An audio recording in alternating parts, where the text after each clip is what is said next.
Hello again, Struckwap. Welcome back to another day of streaming, another evening of streaming from me. Today I uploaded a build video for Conrad Volen for the Soldier. You might want to check Justice, Holy Justice 3.0, which is Justice of the Empire build, with him with three different setups, three different ways how one can play this build. Two different ways, pardon me, two different ways. Well, there are three ways, but I only showed two. There's another one that I will be exploring some other time, which would be using the Sigmar's Wrath. I didn't explore Sigmar's Wrath option, and to those of you who are wondering what Sigmar's Wrath is, it's this one, or this one, or where's the mastered one, or this one. So I've not explored a version with that thing, and there might be an interesting setup somewhere around here for him, although I'm probably not gonna check it today. Maybe during the weekend I'm gonna be experimenting with something with Sigmar's Wrath. I'm not sure whether I want to be using that one, but I'm probably gonna be using probably gonna be testing a Sigmar's Wrath version with this version, with Superior or with Basic. I don't think I'm gonna be going for the Mastered one. Eventually there will be a build that I would test. I'm just wondering if I wanna make it an energy based build. One thing that comes to mind is the Meteoric Iron set. And taunting the enemies, pulling them inside, because the Meteoric Iron set kind of pulls the enemies like a vacuum, like a Condemned Crusader in Diablo. So, oh, actually that might not have been this set, it might have been this set.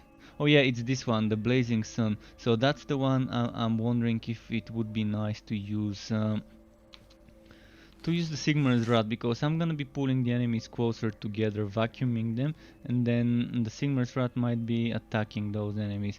So that might be something interesting worth checking.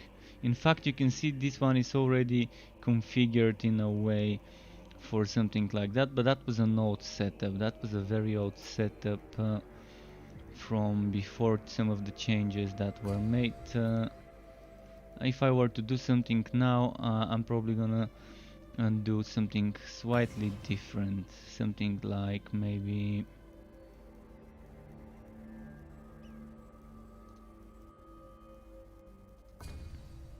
something like this, and then there's one more point. I'm wondering if it's gonna be worth it to go for a build that goes all the way there. It only uses this one. Maybe can I get some more points there? Probably not. It's gonna be a fun build to try some time, but that's the thing. If I'm gonna be using this set, it's gonna have to use shielded charge. There's no other way around it. Shielded charge would have to be there, and I think let's leave that for some other time, and let's go back to my other thing to just show some gameplay of the build here. And then if anyone wants to join me, if anyone wants to group up and play together, I'm free for co-op. We can add each other on Steam, or if you already have me there, just let me know and I can invite you. I can open the game to the public. So yeah, I've been farming some stuff to do some counterattack meteoric iron experiments and some other things. Wait, my game rolled back. Wow. Why did my save roll back? I mean, in my recorded video from today, my inventory was arranged differently. Very differently. I think the items are the same, but it's pretty much differently arranged. But yeah, anyways, I'm not gonna arrange it now. Let's just do a map. Let's just do a Chaos Tower. Quickly get some fragments and get those Morris Lab coins.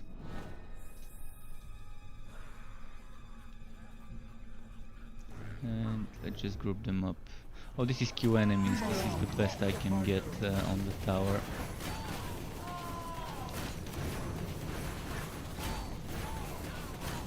Which setup am I playing right now? I'm playing the standard setup right now. I can try and show you later the other setup.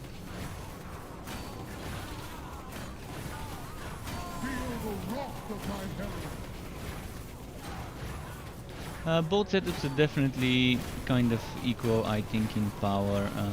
Both setups have the build I uploaded today. So Conrad players would really find them fun to play and viable. And I'm not focusing on survivability. If you can see, I'm not using the damage reduction banner. But my rings are focusing on survivability, and I'm wondering what would happen if I were to remove this ring and put something with more damage. The problem is I don't have many great rings. Like I would have loved to have a good purple signet, and this one is not so bad because it does have cooldown, it does have crit chance. So I can probably bless it and test it. Where is it? Damage and HP. Okay, let's try bless it and test it.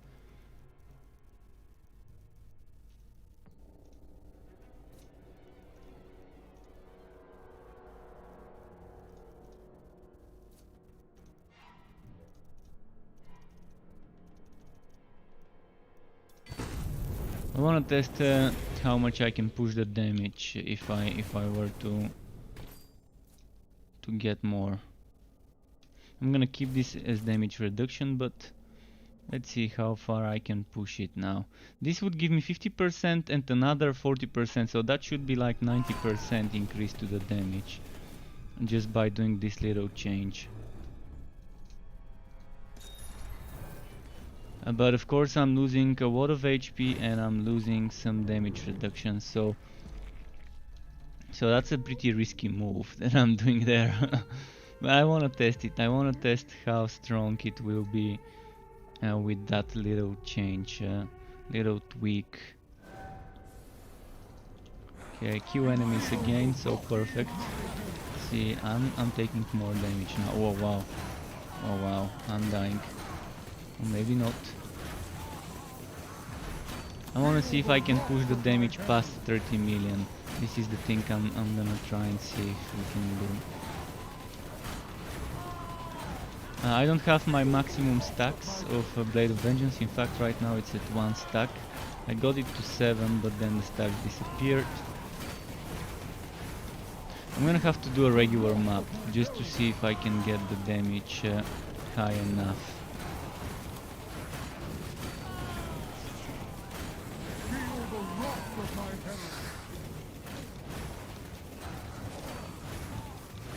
Come on, no, don't die. Those Minotaurs do so much damage. Sometimes.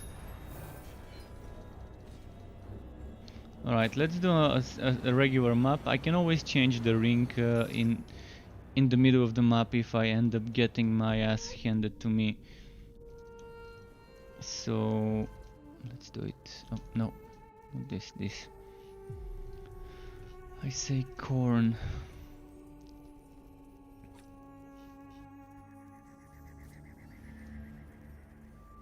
Let's see.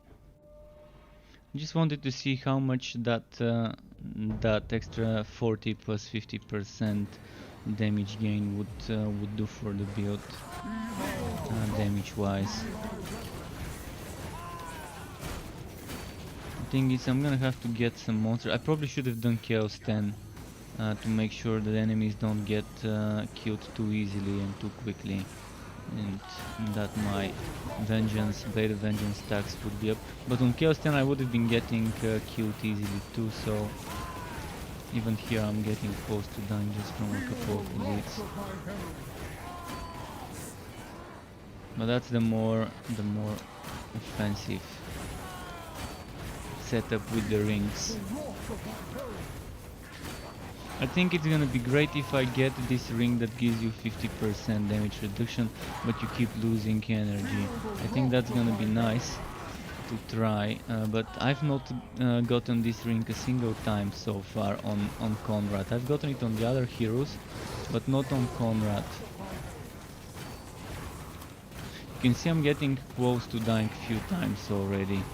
The difference of losing, how much HP was it? 30% HP and 20% damage reduction. This end up being an obvious loss. You can tell I'm not squishier now. But for something like Chaos 7, 8, you definitely don't need that much HP and damage reduction, and you can always go for the more offensive ring there. But this is Chaos 9, so you can see I'm kind of on the verge of dying. Let's heal myself.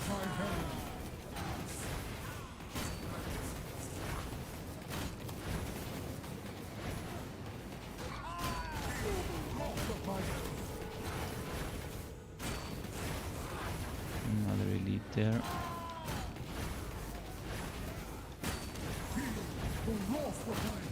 But the other setup is the fun setup that I really wanted to try.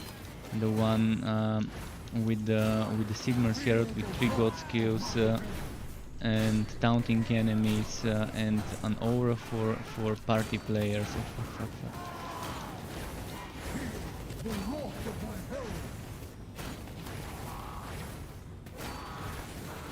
And now that I have less HP, I'm also healing for less. Well, eventually, as I expected, I died. Let's change the rings again. Let's do the easy option with this ring. You can see my HP went up by so much.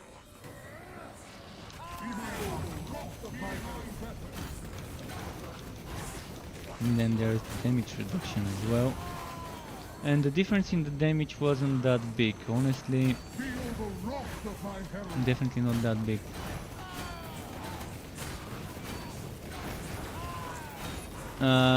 What are you wondering about? Endgame damage boss? This is endgame, but those are not bosses. Those are regular monsters and elites. Some enemies have, like those guys with the big swords, have a buff where they become immune to damage and take barely anything for a few seconds. But that's just those enemies. Like this guy. See, at one point, right now he was taking like 100,000 damage or something like that. Then suddenly the buff runs out and he ends up taking millions of damage. That's kind of how they are. They've got that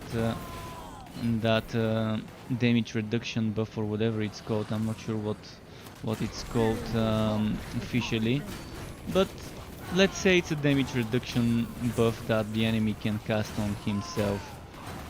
Also, these guys with the banner can buff the other enemies for, I think, damage and survivability too. But that's Chaos 9. The game goes up to Chaos 10. So I think it's like easy, very easy. I mean, very easy, easy, normal, hard, very hard, and then Chaos 1, 2, 3, 4, 5, etc. I think that's how the difficulties were. I might have missed one difficulty there, or a couple of them, but I don't think I did.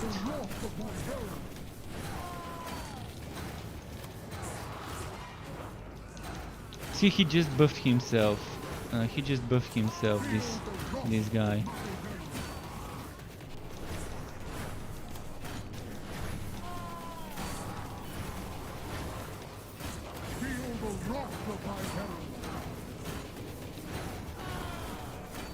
Alright, let's do this. But this Conrad setup, for example, can be much more tankier if you allow it to be, if you build it to be a bit more tanky. For example, when I pick those Bloodlust Orbs, I get more damage reduction for 8 seconds. I'm not focusing on picking up Bloodlust Orbs, but if I do start to do it, I'm gonna be a little bit more tanky. But I really want that ring with 50% damage reduction that constantly drains energy, to see how I can make it work. I think with Taunt on the other build, on the other setup, which I'm gonna show you next, some options of how you can play that other setup.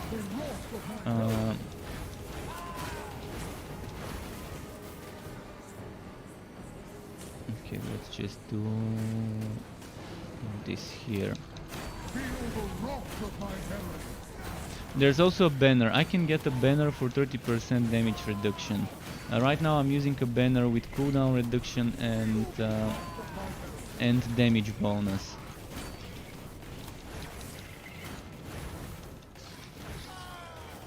But again, that's all up to the player to decide whether for the content they're doing they want more damage or damage reduction. You can customize it. Obviously for the easier content like Chaos 7 and 8, if you want to be doing some quicker runs, you might want to just go for the damage setup. Otherwise, if you try and do Chaos 10, you're definitely gonna need some more damage reduction from whatever sources you can get it. But if anyone wants to team up, let me know. Let me know. I wanna see how the other setup with the taunting would work in a team, because there's auras that buff the whole team. Not as much as an ult 1 mage might buff the whole team, but there's still auras that make the enemy take more damage and give the players more damage and damage reduction. Overall, this game is, as some of you might have seen yesterday, we were playing in a team of 3 people, with one of them being a mage on the ult 1 build, and the damage and damage reduction for everyone was amazing. An afternoon or good day or good evening to anyone who's here, depending on where you are from. Welcome to my channels on YouTube, Mixer and Twitch.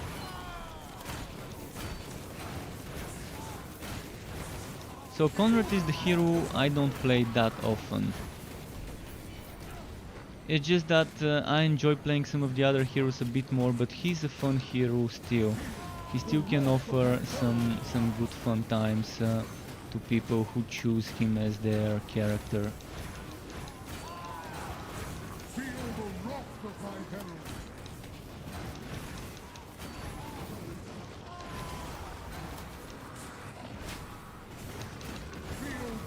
Okay, let's get this guy.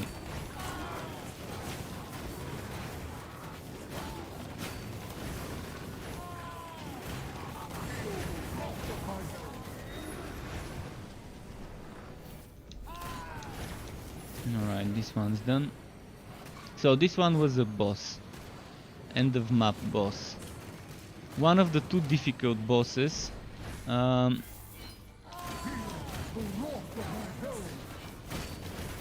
So there's like I think 4 bosses you can get. A Jabber's-Wight, a Chaosbane, this one, the Mutalit I think it was called, and then the Chaos Troll. And each act has its own version of those, with slightly different yet similar abilities. Like this one does not such of a wide AoE, and it's like fire damage I think. Then there's the poison one that does a much wider AoE, and then there's also the purple one and the blue ones that do also more of a wider AoE compared to this guy. Okay, so the other setup I use is it goes something like this.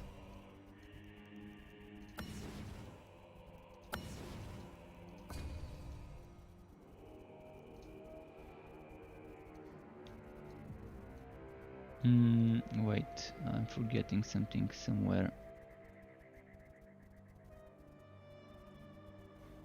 10 points left? That shouldn't be the case. I shouldn't have 10 points left. Okay, just give me a moment. I'm gonna check my screenshots.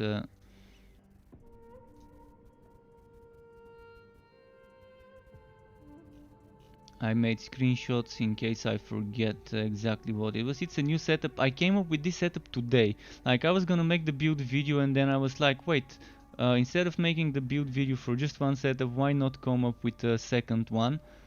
So that's the God's Q 3. I'm not sure whether you're seeing it. Oh, you're seeing it. That's the God's Q 3 I wanna emulate. Oh yeah, I forgot the important part on that side. Alright, enough of this. So, no, fuck, not this side. On this side. So I came up with this today. So I've not played it much. That's why I want to play it a little bit more. But it's an interesting synergy between Divine Reprisal and Sigmar's Herald. I'm also getting Majestic Aura, which needs a buff. Majestic Aura is basically almost the same thing as Divine Judgment. Divine Judgment makes the enemies take more damage and do less damage, whereas this one is a reversal in a way that it makes the players do more damage and take less damage. But look at this one. This is 20% and 10%, then 15% and 10% and 10 and 10. So it's equal until the first stage, and then once you reach the second stage, this one gets 5% more damage reduction for you, and this one gives you another 5 more. So overall, this one needs to be 15 and 15, this one needs to be 20 and 20. To make it worth the points, I'm using it because for this setup I don't have any other option. But it needs a change, it needs a change. So I'm gonna do something I wanted to test today. And this is keeping break through the ranks. And using this one here. And then using this one here. And another thing would be to replace this with Taunt, which I will test later for extra more block chance. In fact, replacing it with Taunt probably would be the better option for now, instead of that much mobility.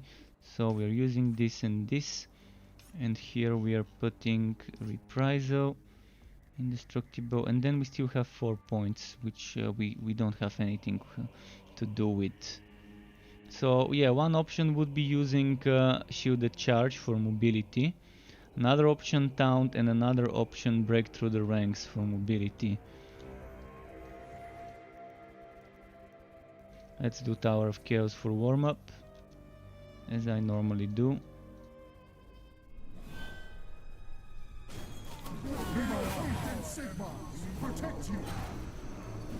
Let me read this on the chat. If you use the Skaven set with defense banner and passive, then apply the free skill from Skaven on your hotbar, it applies the passive twice. Free skill from the Skaven set? What do you mean free skill for from the Skaven? Do you mean the heroic skill? The Pistolier skill?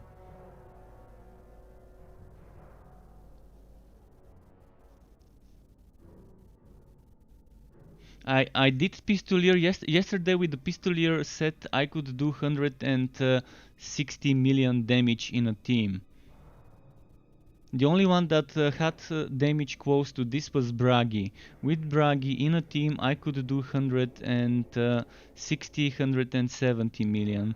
Whereas with the Pistolier up to 150, 160 million. With my setup of the Pistolier, which was kind of damagey. But it's pretty squishy, especially for solo. On Chaos 9 and 10 it's kind of hard, so you need to be very experienced to play it well. So I'm not sure what it applies twice.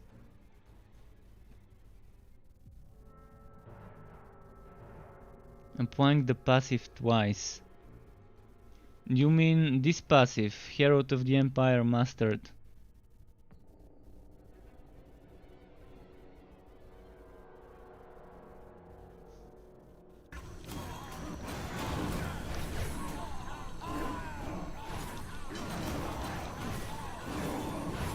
Oh wait,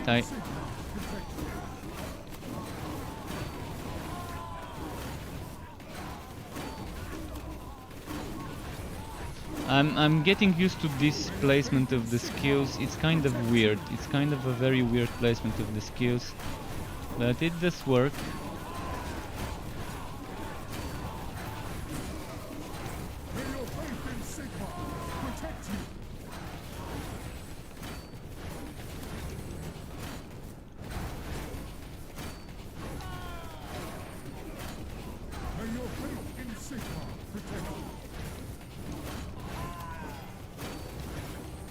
It is so weird having to use my left click instead of the right click to do damage, because I've been used so far on every hero, on every build, I've been using the left click for mostly for damage. Sometimes on like energy generator builds, like melee mage builds, I would be using the left click, but mostly it would be the right clicks. But it's not bad, it does work well. But I'm not seeing much damage, but that's because of this enemy. This enemy is so fucking tanky.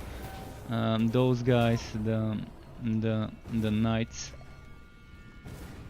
Let's do another level and then exit the tower. I just want something with enemies to kill that are not this heavy, bulky and tanky.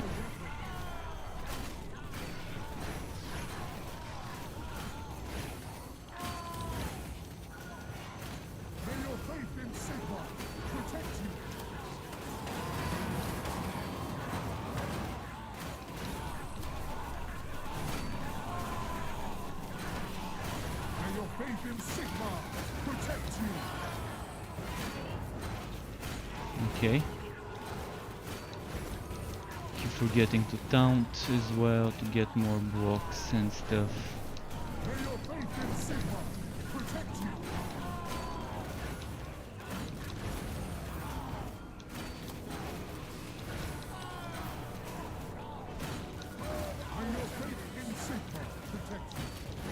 There's so many skills to use with that setup that it's kind of getting a bit too much to try and use all the skills as soon as they're out of cooldown. I guess I shouldn't use them as soon as they're out of cooldown. Things like taunt have a duration, so maybe I shouldn't use it immediately.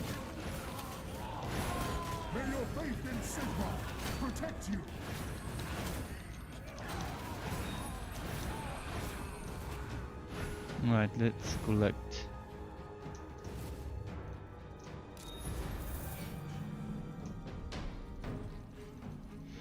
And let's go sell the stuff. But overall, the two setups I uploaded today in that video are only up to the player to pick which one they like best. It's not like one is stronger than the other. It's just slightly different playstyle that they offer. And I don't know why, but my inventory kind of had a rollback. When I quit the game after recording some footage, it was arranged in a different way. A much different way. Like like this stuff was like here. This stuff was like here. This stuff I think was somewhere here. In any ways, I'm gonna arrange that later, but it's annoying to spend some time arranging your inventory and then to have it roll back to how it was before. This one was here. This one was here, this one was here.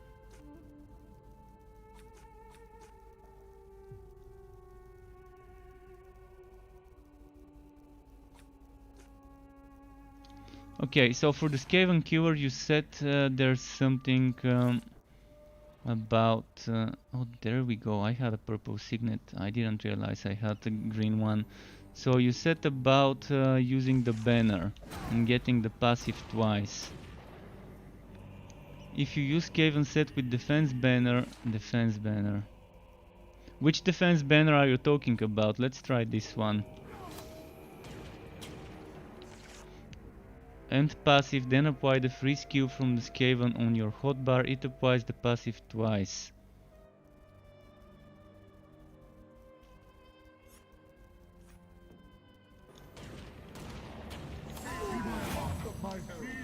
Not sure what you mean. What do you mean about applying the passive twice?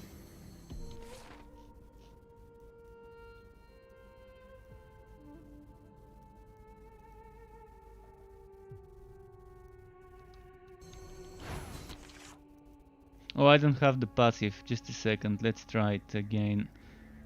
Let's remove indestructible. Let's...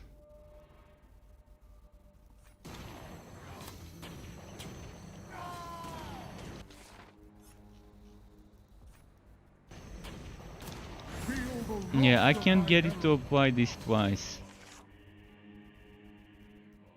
I cannot get it to apply this twice.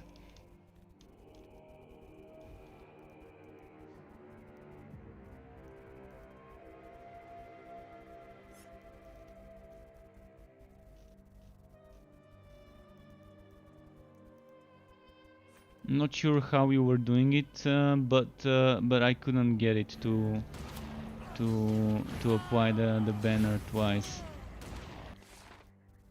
Anyways, there's that. Let's go on. Let's go on another hero now. I want to test some trap builds on the Wood Elf.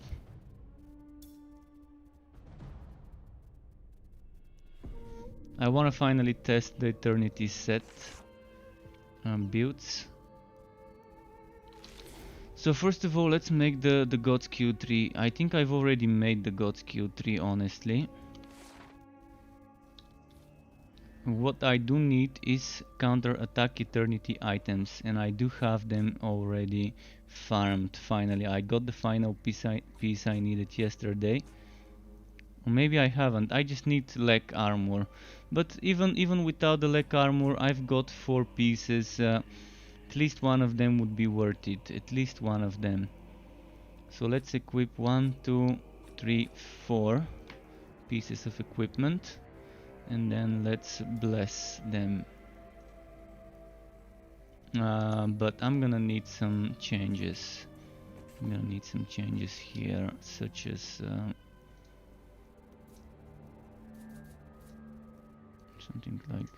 something like this will be needed. By the way, when blessing, careful. When you have the blessing interface, never click on those things on the side. It will crash your game. It's a bug that was introduced with the final patch. So when blessing, never click here. And if you've already opened your inventory and have clicked one of those filters, don't click bless until you've cleared the filters. Otherwise your game will crash. This is just a warning if you're playing on Steam PC and you are using the Tower of Chaos version of the game. It's just a new annoying bug that they introduced with this update.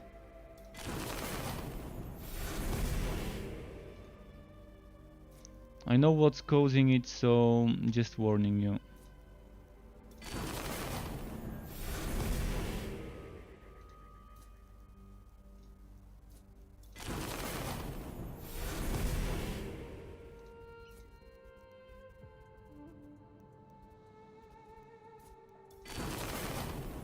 So I just need tacets, good new Eternity tacets.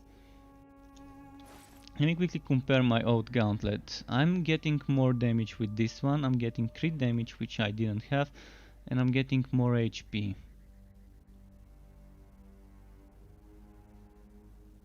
Wait, did I equip the wrong one? Fuck, I equipped the wrong one. But this one doesn't have damage, so it's not gonna work. So I need gauntlets and tacets, 2 items I need. And we've got symbiosis, and I'm gonna need some rings.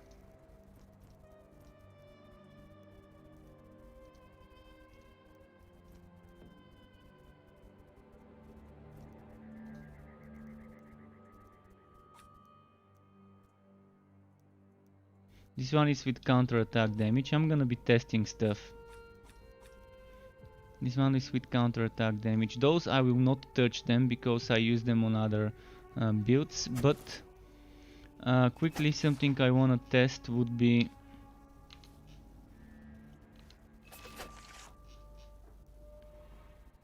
first I want this with physical damage, then I want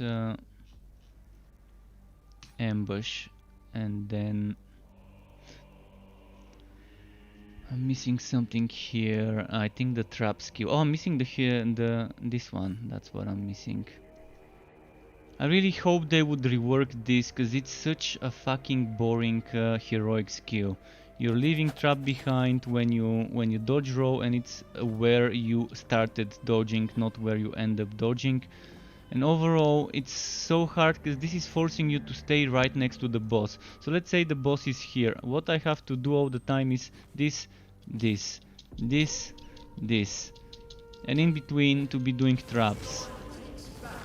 This is such a boring way of forcing the people to play the build, the set.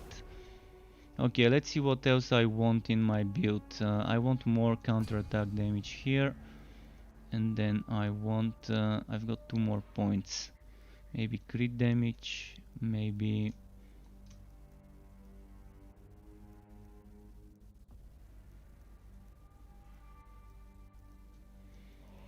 There's one way I used to play it before. I used to go for Queen's Wrath Superior because it used to give us 10% damage reduction. They fucked us over by removing this damage reduction, which is kind of very bad. Because I was really hoping that they wouldn't remove it. Alright, I think the best thing I can do is either this 25 crit damage or this 8% bonus damage to champions. I'm gonna go for the bonus damage to champions because it's very important. Now, padded armor, I'm thinking of replacing eventually. For now, I'm gonna play like this. We've got 1, 2, 3 skills with cooldown for duelist chain reaction. I'm gonna go on Chaos... oh, not 10. I'm gonna go on Chaos 8 first, just to see how it can fare. Oh fuck, I forgot to equip some items. So first of all, I wanna see 81%. If I change bows, I'm getting more counter-attack damage, and that should be 100% maybe. 97% damage. Let's play with this bow for now. Less cooldown reduction, but maybe it's gonna be better overall. Also getting a message on Steam. I wanna see if... oh, Sean wants to join me. Alright, I can invite him after this map.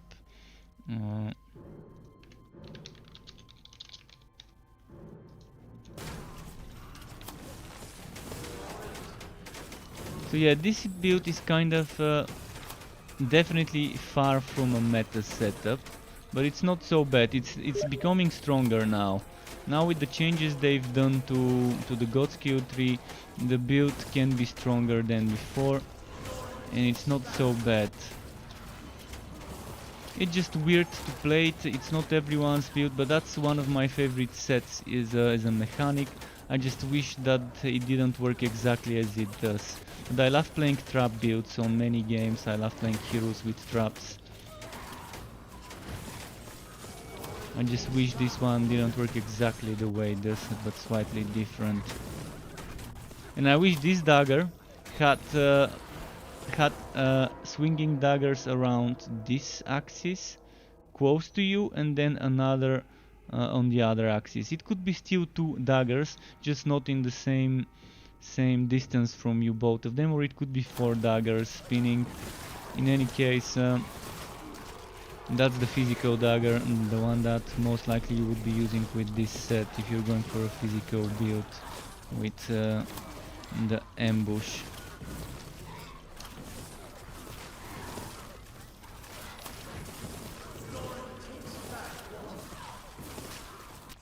Oh, and I'm not a big fan of that anymore, so probably gonna get this one here. Oh, this is still more damage. more energy gain, even though it's not physical.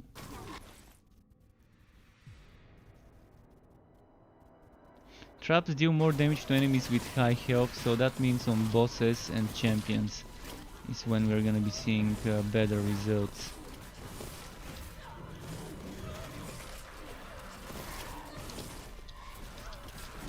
See, it's super difficult to get this trap, the one that's the heroic, from the heroic skill, to proc on an enemy. You kind of have to make sure the enemy stays in one place, and you kind of have to dodge inside the enemy and outside of the enemy. And it's the wrong way to make a trap set heroic skill. It's not how it should be. Especially for content like this one. It's nice probably for when you're mobbing easy difficulty, you're just dodging, moving, and the enemies are dying by trying to follow you and going into your trap.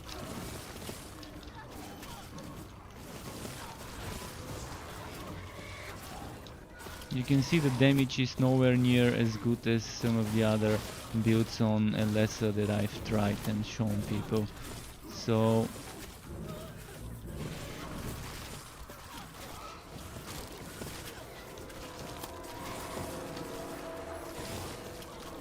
okay, let's change my bow, because I want some cooldown reduction.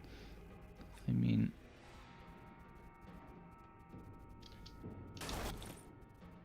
14 seconds, and with this bow it's 17 seconds. This one goes from 7 to 5, and this one from 11...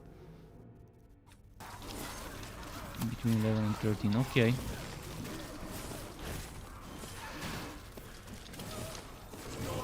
But yeah, this set kind of makes you constantly dodge if you want to be using your skill.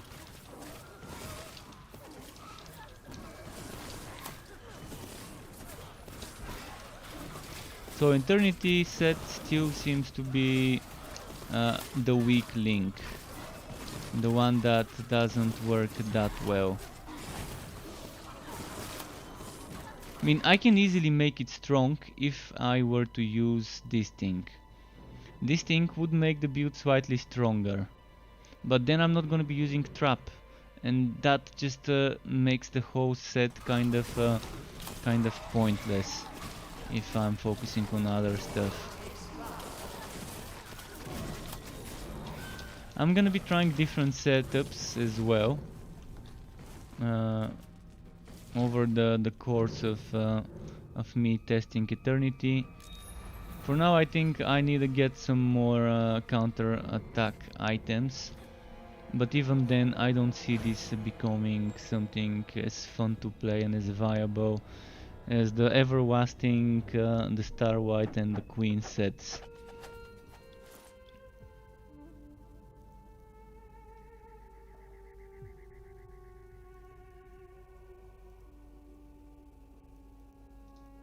This one goes back here.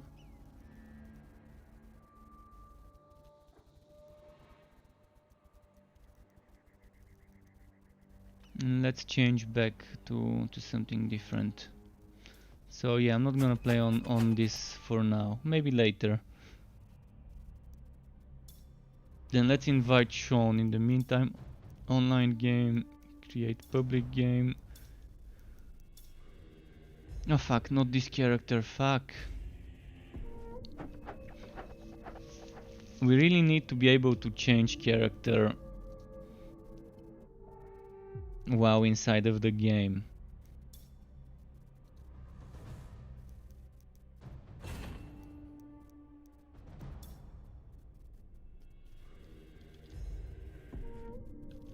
Alright, let's open the game and invite people.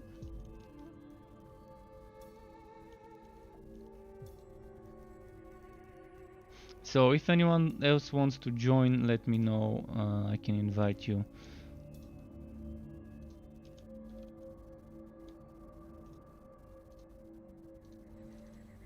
And let's do this.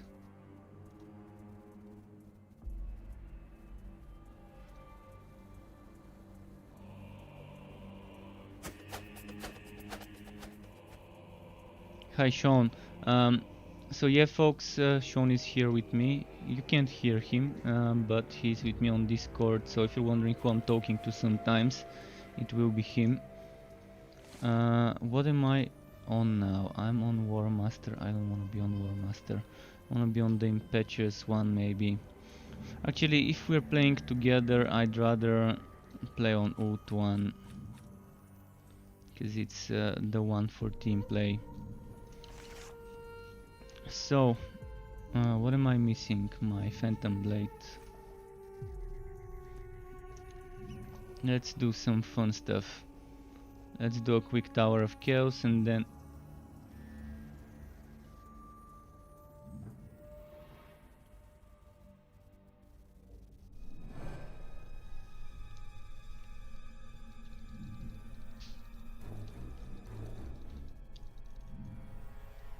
Hey Minush, welcome back Minush. How are you and Saints? If you wanna play together, let me know. We can group up. As for Sean, could you repeat that? Cause I didn't hear it. It was fine. My day was fine. Editing some stuff, figuring out some new build variety for Conrad, which was fun to figure out at the start of the day.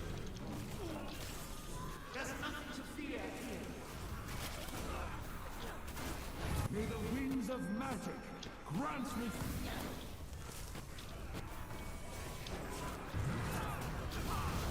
You can do stuff. Nice. Do you?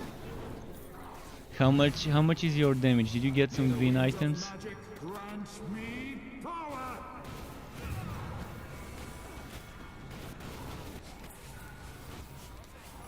Nice.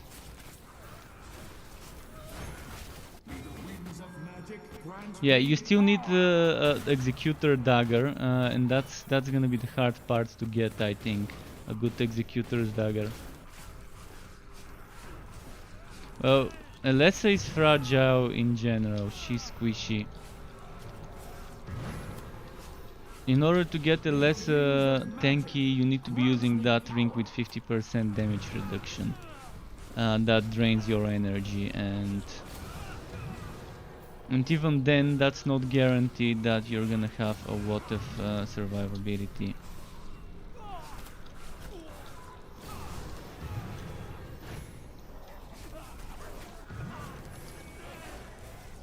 May the winds of magic grant me power. This is the one with the fires.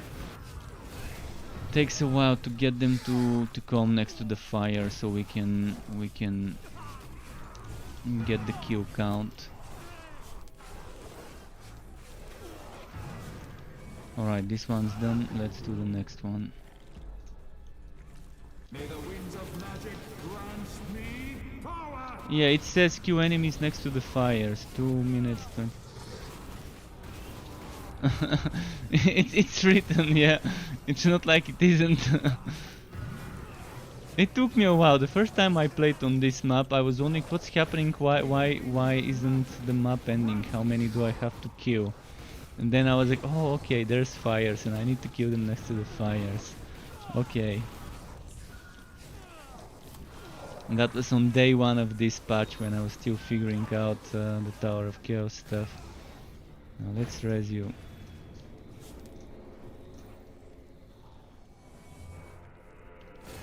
It's so difficult sometimes to target when you want to rest someone. They really need to kind of rework this whole raising thing and remove that interrupted when hit. I'm fine with getting interrupted when I get stunned, when I get knocked back. That makes sense.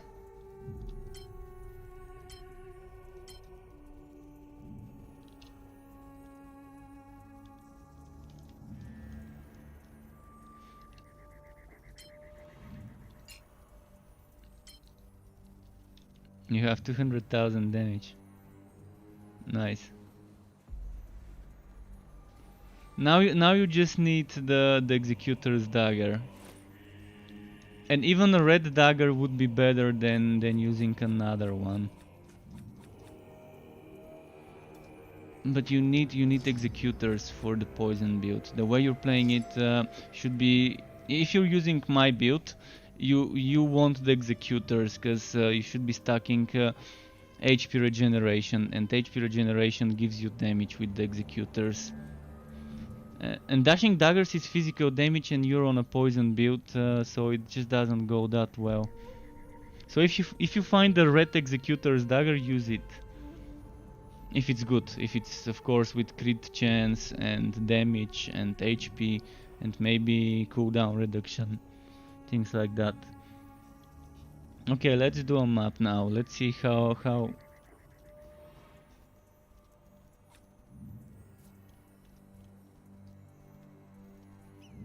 Yeah, but keep in mind you're getting buffed from me. You have to check your damage when you're not around me to see how much you can get then. Because this build buffs my Alessa to do 100 million damage from 41 solo. When there's yesterday when we were playing with Minush and Saints, first I was getting extra health regeneration from Saints. Second, from Minush I was getting so many other buffs from the UT1 setup. So yeah, you're standing in one place. If you're gonna stand in one place, try to stand next to me, because that's where the defenses are. Yeah. Yeah, 8 million is nice. If you stand next to me, you're gonna get a lot of buffs for damage and damage reduction. You can see that's the purple circle, the blue circle, and the dome, and the whitening. If a whitening hits next to you, you get buff for damage from it.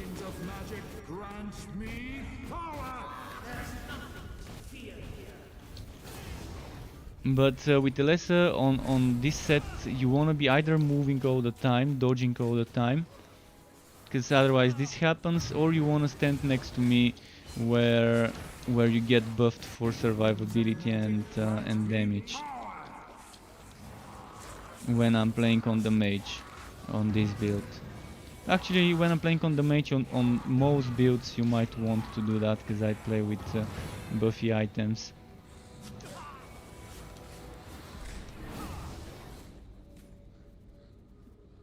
Don't get insta-killed again. No. I mean after spawning, to not get insta-killed. Just in case. But yeah, you have enough damage reduction now. With you got padded armor and Hero of the Desert, right? Padded armor only requires you to do the first mission or the second mission in the Forges campaign. 3 missions, okay. Well, still pretty quick. That's nice.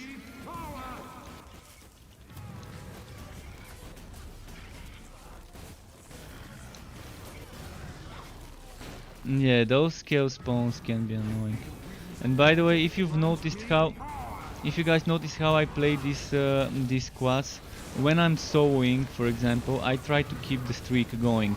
So there might be elite, but instead of going for the elite, I'm gonna try and hit some little guys to keep the streak going over here at the bottom.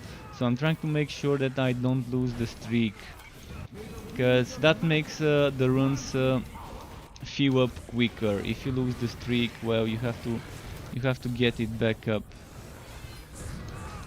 That's why sometimes I just keep going forward and try to teleport to where there's more enemies.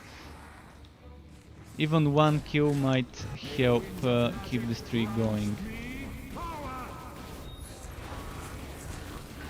They really need to fucking get rid of this interrupted when you get hit, because it's annoying.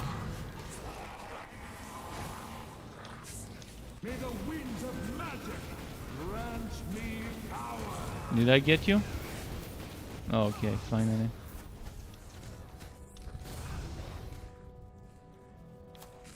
Okay, let's try and get that streak now. Yeah, try to not die though, because when I raise you we lose the streak. If we have 3 people, it's gonna be nice, cause one can be resting, the other can be killing and keeping the streak.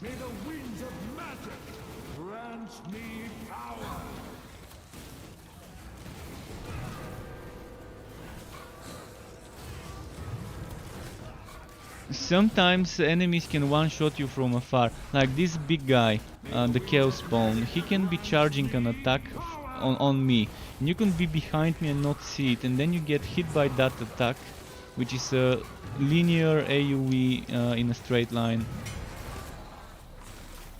What's the best way to level a character to level 50? Well, if you can handle killing enemies on Chaos 10 quickly, you can do that. Otherwise, select some difficulty like Chaos 9 or 8. Chaos 9 or 8, and do some maps on Chaos 9 and 8 in multiplayer.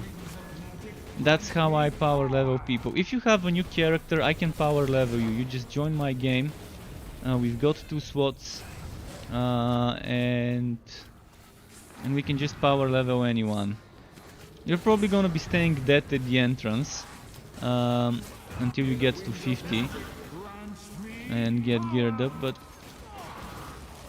so you have to decide, do you want to go for maximum XP per kill, which is Chaos 10, or do you want to go for something that doesn't give as much XP per kill, but you can clear the maps faster and kill enemies faster? And 9 and 8 are very good.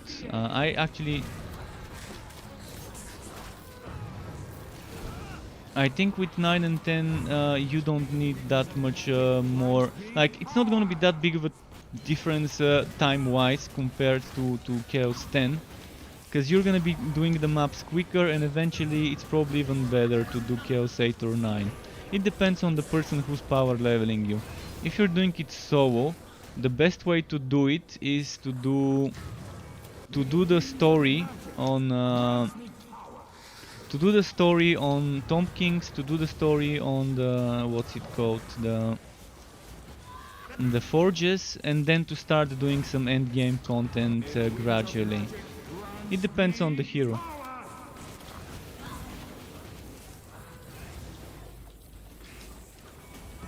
Yeah.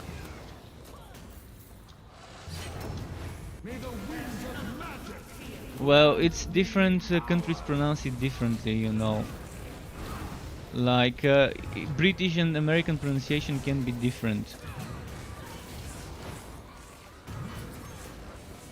It's not like when you pronounce Luda, which is completely wrong, Lyuda, because you're actually saying a foreign word in the wrong way, but saying Tump and Tomp is kind of different than Luda and Lyuda, for example. It's like pronouncing your name Xian instead of Sean, which would be wrong.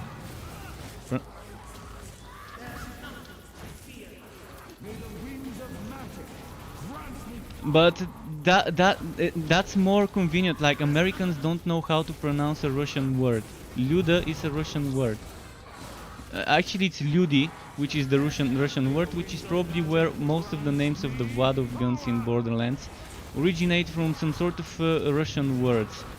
Like maslo means butter. Even in my language, maslo means butter. Razrez means like cut. So all of that is kind of Slavic, Russian kind of based words for the Vladov. And it's normal for streamers and people from the US and from Western Europe to not know how to pronounce this. And which is understandable. Where are you? Oh, you're next to me, okay.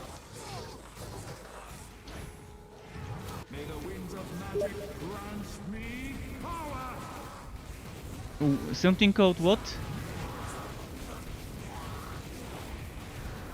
Can you write it in chat?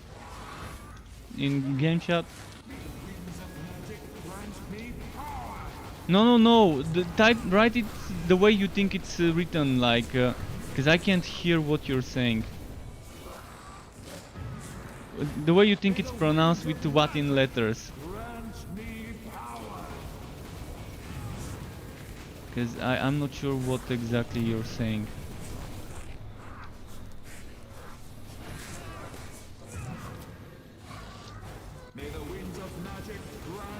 It's gonna be difficult to res you.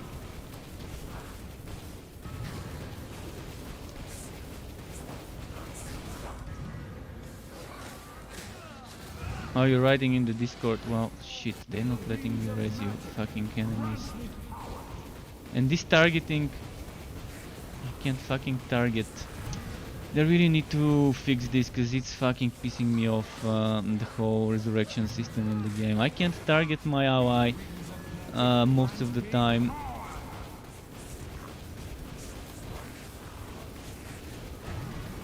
Really?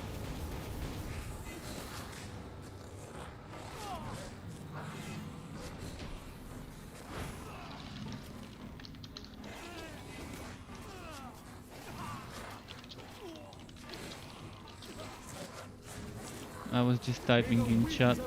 But yes, Saints and Minush, I can invite you after this map. In fact, I'm just gonna leave this map because he crashed anyways. So I can invite you now.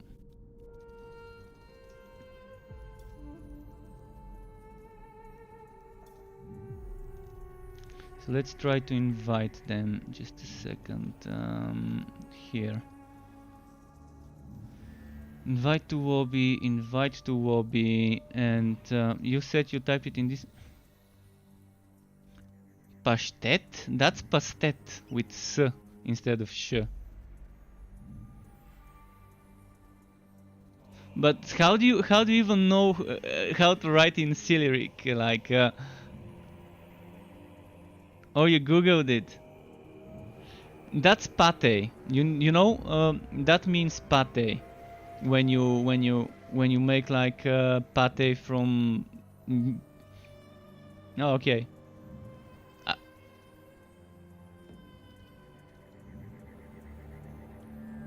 Okay, I don't know what the first word means because I don't speak Russian well. I mean, I've only studied for a few years. Okay.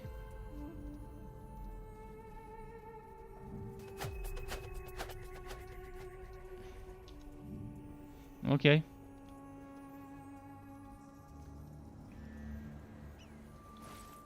Pretty solid.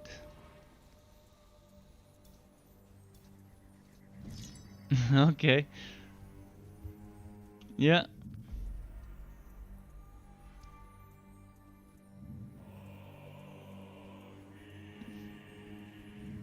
Who?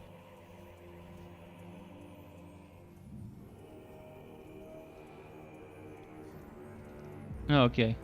I rarely watch YouTube myself. When I do watch, it's mostly tech stuff and gaming stuff. And music stuff.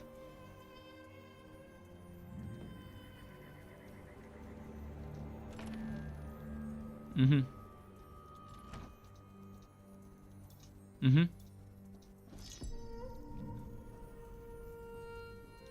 No, I mean maybe in Russian it's written with sh instead of s. In our language we say pastet. Maybe Russians say pashtet. I don't know. I really don't know. Some words I really don't know the translation of. Because as I said, I've only studied for like 2-3 years back in elementary school. Then I switched schools and stopped studying that language.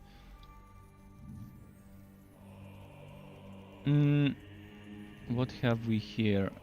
Is everyone here? Is Minush coming?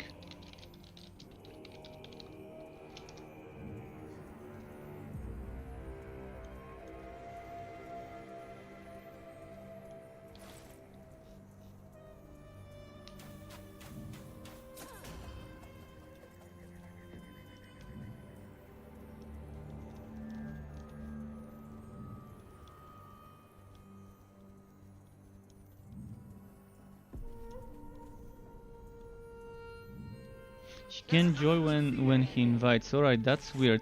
Can she join by just joining roaming? No. she's having difficulties joining when he's inviting her on Steam, so maybe she may not be able to join from Rome, but let's have her try.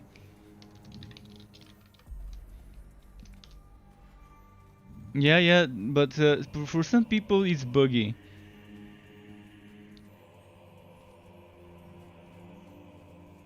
We played yesterday together.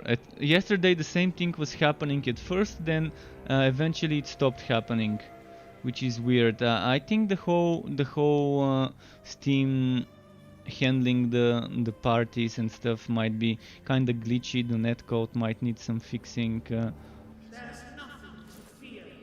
In any ways, there's definitely some problems with the matchmaking every now and then. Alternatively, what we can try is Saints or Minu can make a game. Maybe if Saints makes a game, he can invite her, then he can invite me, and then I can invite Sean. And that's one option, but we'll see. Let's see. They can change it as well. Minush added you. She can't connect when I invite. Okay, if she added me, let me go to my friends list and accept it.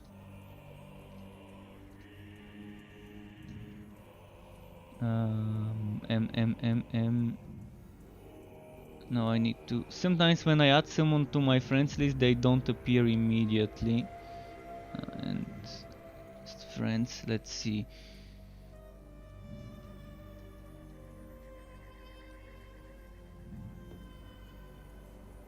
Yeah, I'm not seeing her in my friends list. I accept it, but I'm not seeing.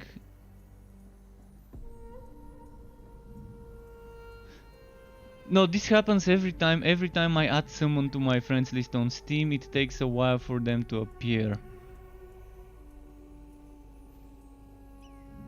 It's not the PC.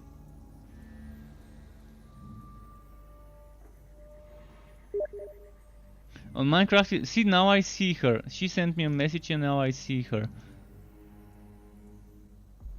Minecraft is completely different story. It's fucking Microsoft, man. They're new to the whole Windows Store thingy. Okay, I got invited to a game and I can now try to invite you to the lobby.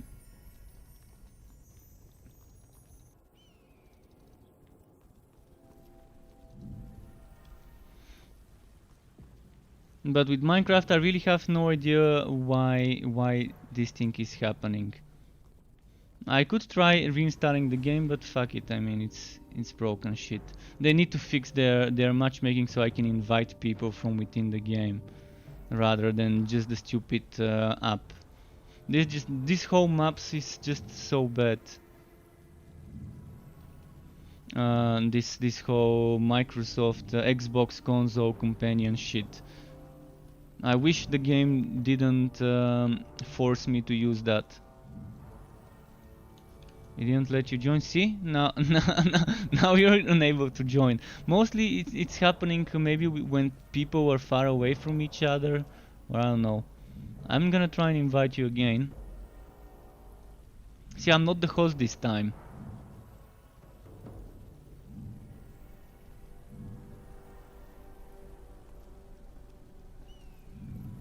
And you shouldn't be far away from each other, because I think both of them are somewhere from Central Europe, and you're kind of north. What was it? Was it from Denmark? Northeastern? Northeastern. I'm bad at geography. Somewhere there, yeah. Viking land.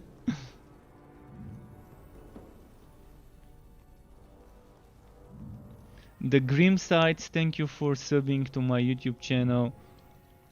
Oh yeah, I'm gonna try and make a game and invite everyone through Steam. That's gonna be the only way I think it would work.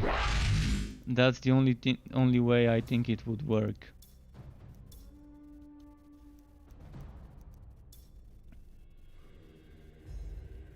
Hey, any plans on updating the Lesser build? I love the Vincent stream, by the way. The Lesser build is getting an update tomorrow, the poison one.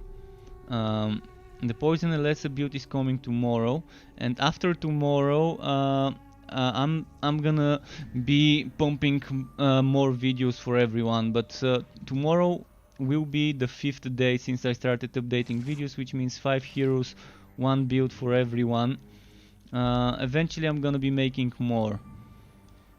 The only hero that's not gonna have 4 builds is Bragi. He's only gonna have the crit monster and then a fire build with laceration.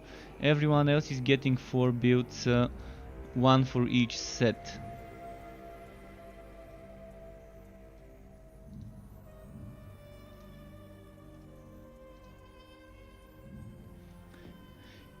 It's also possible that Minush and Saints are playing on the same network, and maybe something with the IPs is getting mixed up.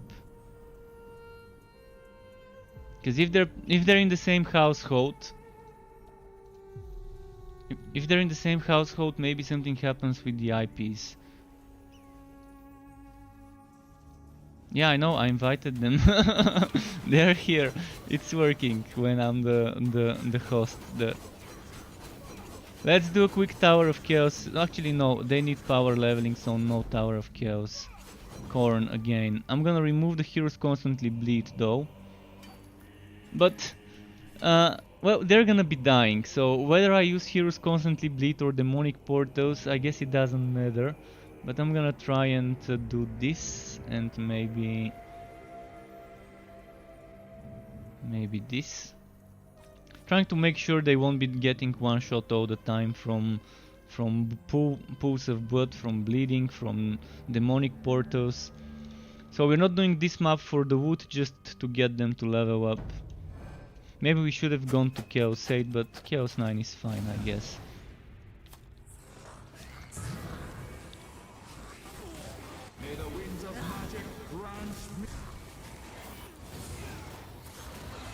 So they're leveling up. Oh, we actually have 2 mages. So only Saints is leveling up. Minush is, well, if I realized she was playing a mage, I could have probably changed to a more damagey setup. Next time I'm gonna change on the Dragon Tamer. What's happening with this chest? There we go. He's leveling a Bragi. He probably loved the damage yesterday. I mean, the most damage I was doing was on Bragi. The second highest damage was on the Pistolier Conrad. So a lot of damage, definitely. By the way, Sean, you should be doing a lot more damage now with 2 mages buffing you.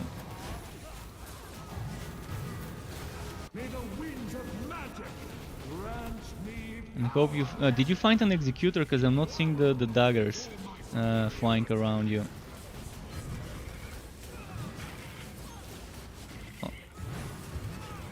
Oh yeah, I was not looking at the right person. My bad. Green item at 41. That's pretty normal. I mean, when Sean was leveling up to 50, he got 3 greens, I think. Or was it 4? 4 greens. He got 4 greens before reaching level 50. The power of power leveling.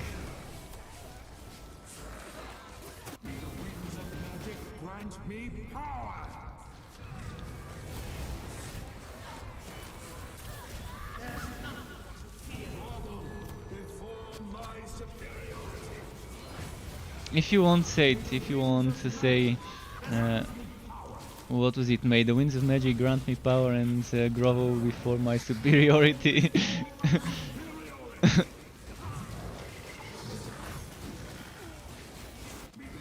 I've played it so much since the game launched, and unfortunately on my Steam account you can't see all the hours, because you don't see my other account playtime. Oh, I love it. The game wasn't as fun when it first launched, but it's much more fun now. Much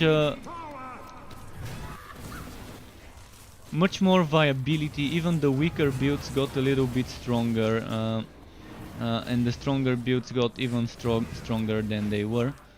So What? Oh, don't worry, with 2 Ut1 mages, the ogre is not a problem. With 2 Ut1 mages. By the way, Saints, you might wanna equip the XP fan skill and the XP Collector's Guild skill. So you can go to fan skills, there's one for XP here somewhere. Not sure where. And then you can go to Collector's Guild. And there's this one for, it's just 5% XP, but when 20% XP. You wanna be using that one when you're getting power leveled. The XP fan skill. 20% is decent. I'm not sure whether that's 20% on top of the, in this map, 2000% that we're getting, or whether it's just 20% off that 2000. So whether it's gonna be 2020 or whether it's gonna be 2400.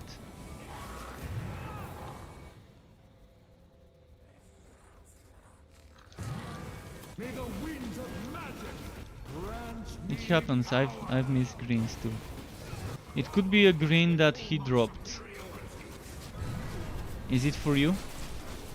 If it's for another class, then someone dropped it.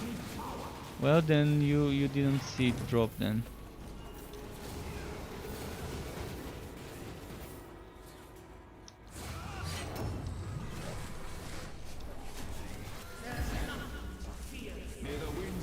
Nice. But we're not gonna be getting all the chests. We're just gonna bail out as soon as we can. He's playing on Bragi. I might go on my Bragi just to gear boost him a bit, to give him some Bragi items that drop.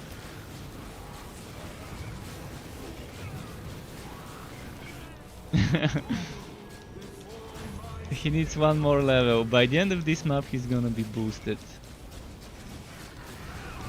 Yeah, I see.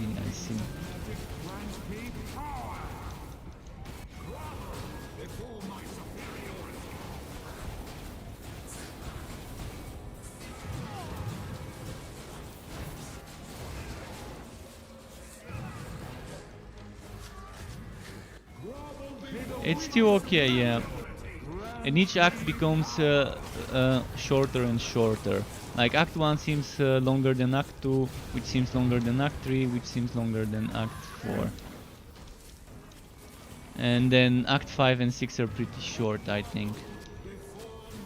Still pretty decent length, but short compared to the other story. But that's fine. That means less content to go through when leveling new characters. Because you don't have an option to make an endgame only character that unlocks all the story skills without having to do the story. If only there was such an option. Like on Grim Dawn you have something that allows you to get some of the things from the story, like skill points, etc. that you get from quests and stuff. You buy that item, you use it, and your character is like an endgame character that only needs to get the devotions, as far as I remember. That's how it worked.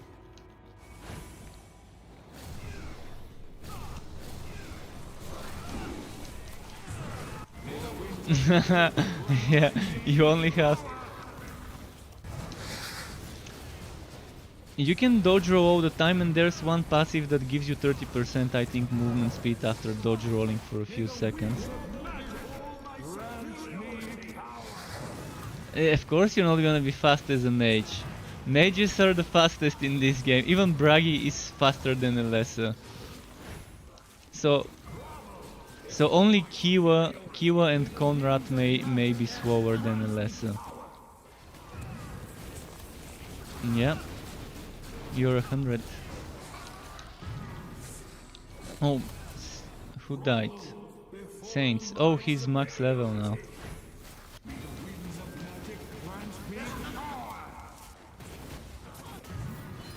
So we're gonna have to gear boost him. That means I'm gonna have to play Bragi. Or maybe we can just gear boost him while I play the mage. But I'm gonna be playing the damage mage, not the support mage, because we already have a support mage.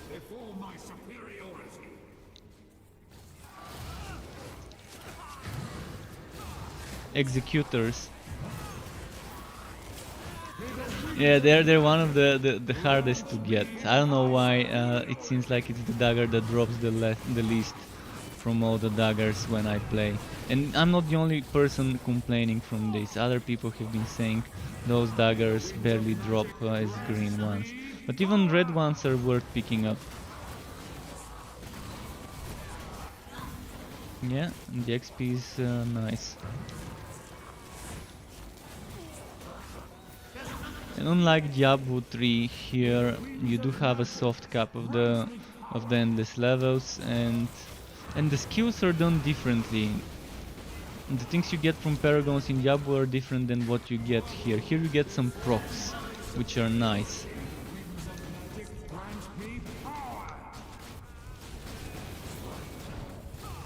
Yeah. Sean is asking me, folks, if Diablo 3 is good.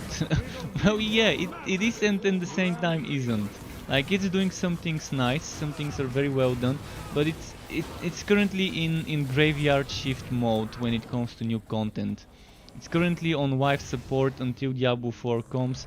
They're not making much new stuff, so it's more of the same, and there's some things that they're doing very wrongly, like the whole competitive part is pretty much it's a no life competition. That's what Diablo 3 is like right now. You're competing who has more time to play the game, and the more time you have to play the game, the more stats you can get from Paragons, and the easier it will be for you to push further. Even if you copy paste the build of the person that's at the top place, um, even if you use it as good as them, if you don't have enough stats, you're not gonna be able to push as far as they do push. So it's basically the no life competition, where botters and people who play non-stop and have other people playing their accounts just to give them Paragon levels while they're sleeping, and those are gonna be the ones at the top most of the time. And most people probably get bored. I mean, we got only one chest, probably a second one now, but I don't think we should wait to get a second chest. We're so close, but not really. We need like 600 points to get it, roughly. It's better if we just go out and I can give him some braggy items from my storage. Because if I change characters, it's gonna disconnect everyone, so I'm gonna avoid doing that for now. Indeed.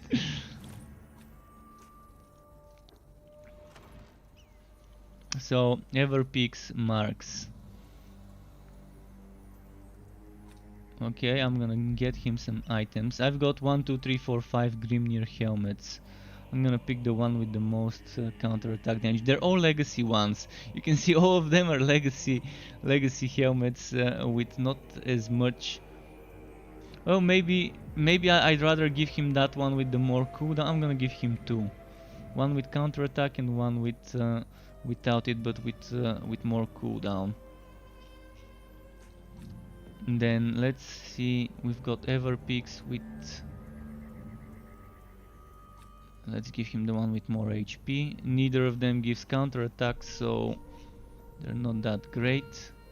This one, the one with... this one seems better. Grimnir armor, and then Everpeak Loincloth with counter-attack damage. It's my old one, apparently. Challenge Loincloth, again another old one of mine, with legacy stats on it. Everpeak Bracer without counter-attack damage. It's still gonna be... oh, one with counter-attack damage.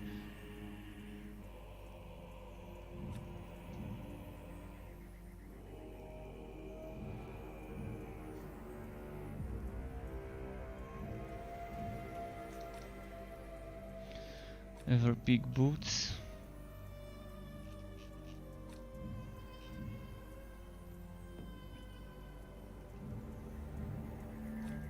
Ultimate Carnage and Forge Heart. Wait, I think the other Forge Heart might be better. Yeah, cooldown reduction on that one. Neither of them have crit chance, so probably not that great. Alright, welcome back, Sean.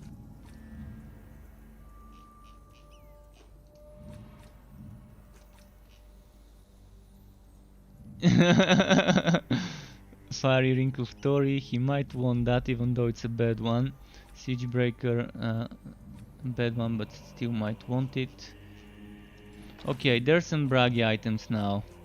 It's better than nothing for now, until you get something better. And I'm gonna quickly swap sets, cause yeah.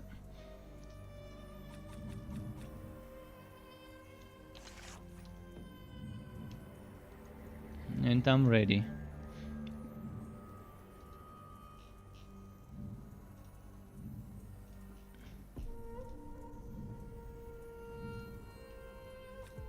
Yeah.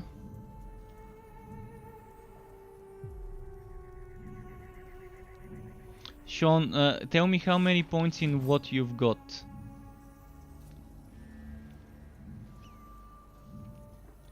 And did you max out the power? And then your chances at how much? Well, max out the chance for now until you get like level 260 or 200, 210, 220. For now, max out legendary reinforcement in chance and power. When you're around level 200, you make the chance of reinforcement 30-35. Then you max out the power of endurance or punishment if you're doing easy content, and then get the chance to like 10, 20, and eventually 30-35% for endurance when you get more levels. But for now, just focus on reinforcement. Although at the moment we've got people with reinforcement, endurance, crushing, and punishment, so yeah. Saints, there's 3 sets. Grimnir works, so Everpeak, Grimnir, and Challenge.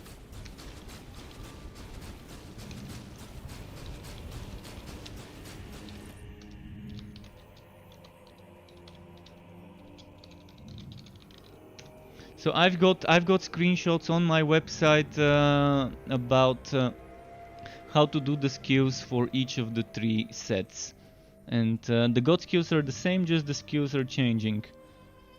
So when you're doing that crit monster build video, crit monster 3.0, it doesn't matter which set, whichever set I'm gonna suggest for a new player. Either the challenge or the Everpeak. Challenge set gives you a lot of HP and a lot of damage. The Everpeak gives you more cooldown reduction and more damage reduction. So I'd suggest go for one of those 2 sets, and using the Grimnir set is more for advanced players. I know you're experienced ARPG player, so you probably it would be easy for you to play the Grimnir, but the Grimnir kind of the Grimnir is... oh fuck, did I make exploding enemies? Sorry guys, I accidentally picked exploding enemies. We can try and just rush this map. It's gonna be FPS drop by a lot with those explosions. Must have clicked on the wrong mod. But with the Grimnir you're losing HP when you use your heroic skill. But you get a buff for damage and crit damage, and I think movement speed with that heroic buff.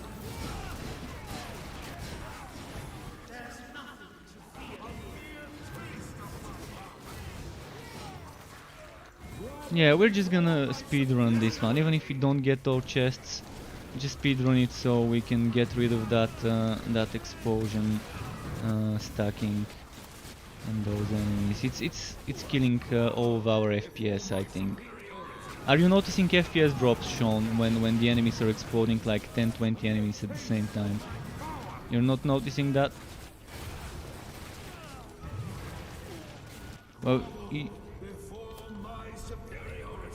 You should be near them. I'm wondering, are you seeing your FPS to tell me whether there's like a change to it?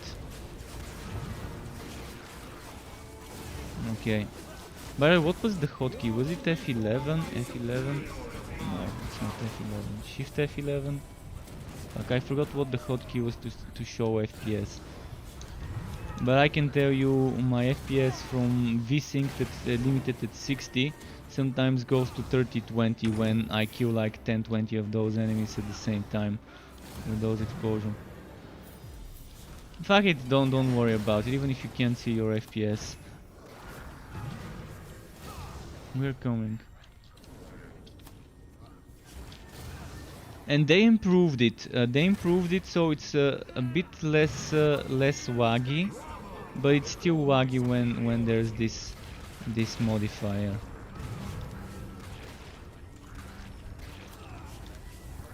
Oh, I can't res you right now because there's too many enemies. I keep getting interrupted.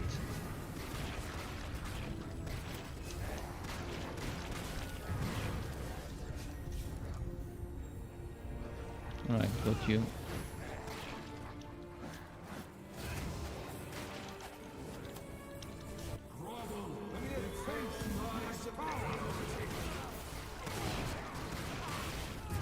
Ah, so many.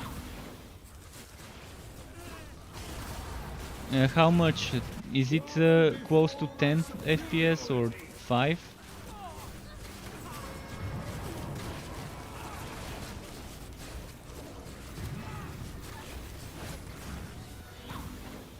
Yeah, there's a hotkey on Steam. I don't remember it. I don't know how to enable it myself. There's a way to do it from the Steam menu, but we can't pause now and do it. So I've tested it myself on my PC, and I know I get drops, and I know this is badly optimized animation that needs getting fixed. Because it's the only thing that does FPS drops in the game. What's your video card, by the way, Sean?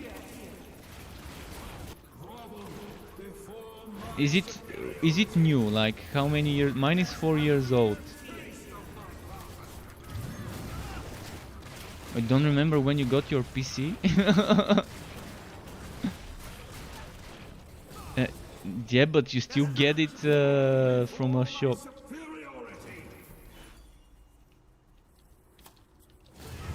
Okay.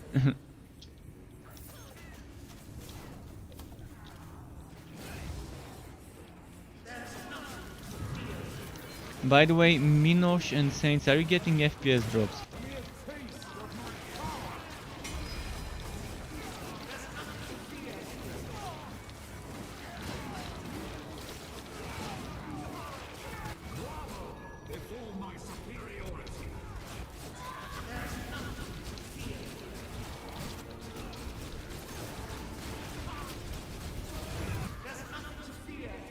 I'm wondering what video cards they're using to not get FPS drops.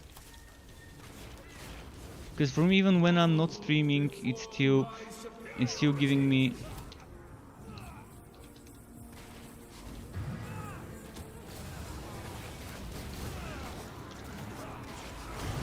So he's on 2060. Because the weird thing is, this game is not using my video card to the fullest potential. Right now, if I check my video card, how much is getting used. Performance, GPU, it's only going up to 70%. Only up to 70%.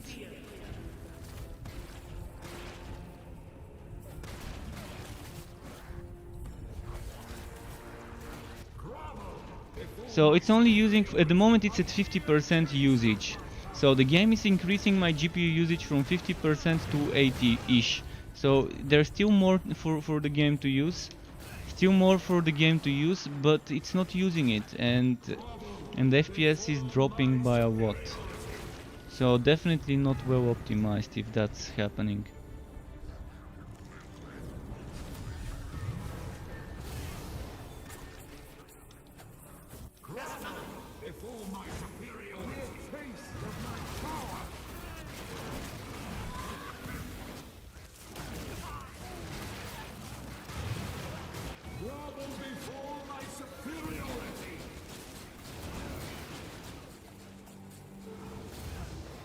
Mm-hmm.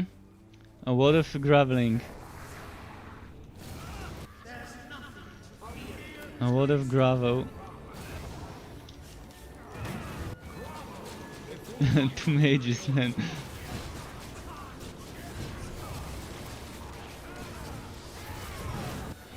Isn't it grovel? Like with O and V and E?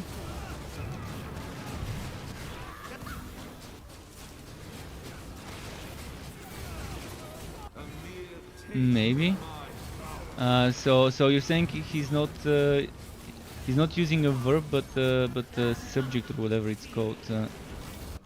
Okay.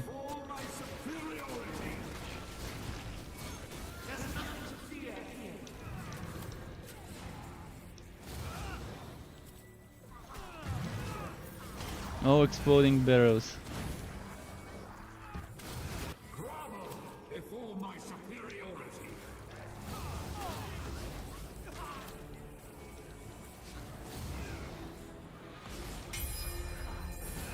Oh, we've got all 3 keys even.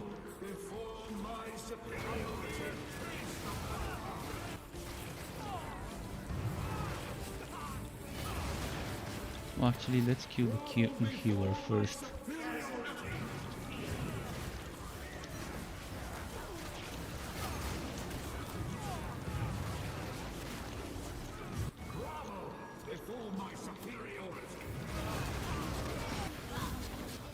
I'm pretty sure from within the game there was no way to see the FPS.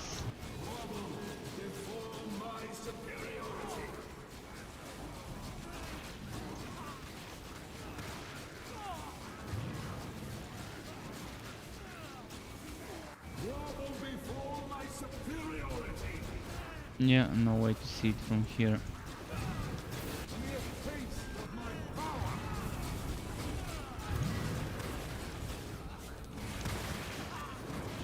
Well, I can survive. I can survive getting ganked by some enemies every now and then. It's just you and the Wobby, and that doesn't have gear. And the other dying. See, the other mage is not dying.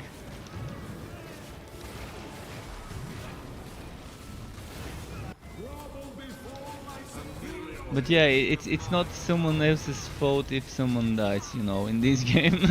You have many dodging, you have space bars, you have other things to dodge. I have teleports. So it can be my fault if Sean dies. Then I'm chilling AFKing.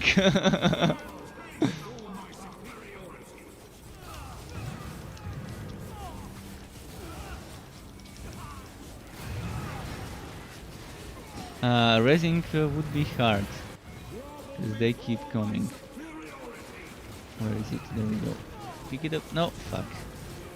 Pick up, pick up, pick up, pick up. No, fuck. This is the most annoying part of the game, the resing. Succeeded.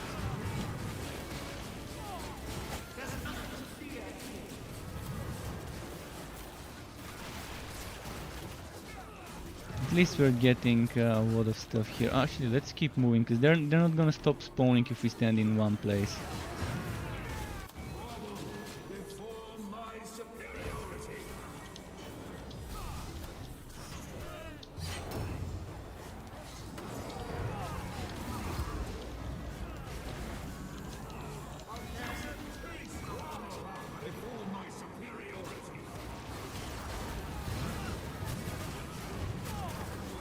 Yeah, he can still kill the weaklings easily.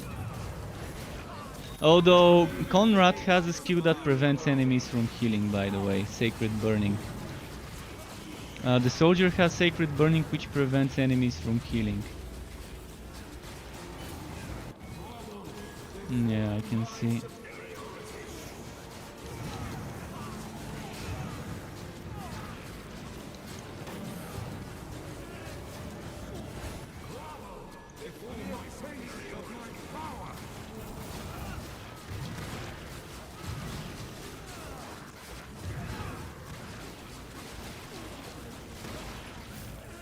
So I hope the dwarf is getting at least red items to finish a set to get that heroic skill. The heroic skill would be a good buff for everyone, especially if he goes for the challenge set. That's gonna be so much HP buff for everyone, like I think it was 50% extra HP. 50% extra HP for everyone.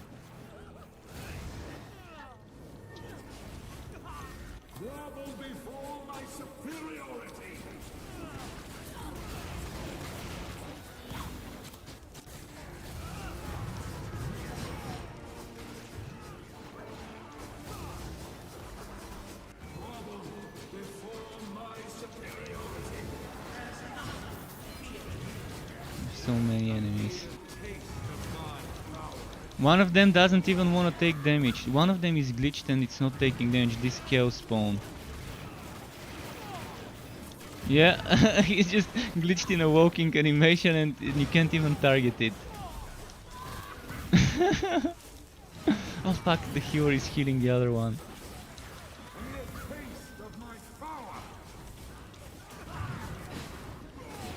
Those healers, man, they're annoying. Did we get the healer? I think we did. Yeah, let's get out. Just loot the stuff and get out.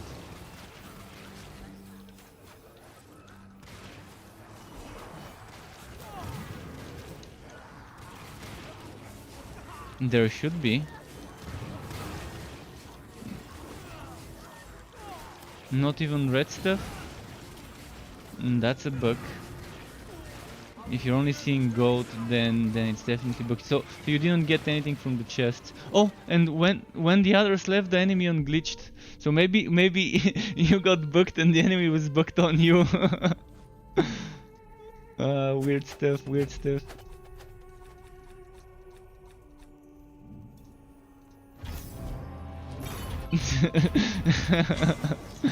As soon as everyone left the map, that bugged enemy was also moving.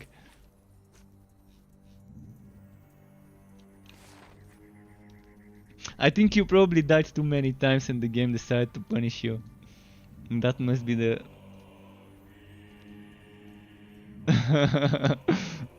Bullshit one-shots are the best. Okay, let's quickly check something. I'm gonna give them some time to maybe equip items or something, and in the meantime I'm gonna go in my Steam settings. Where is it? Steam settings.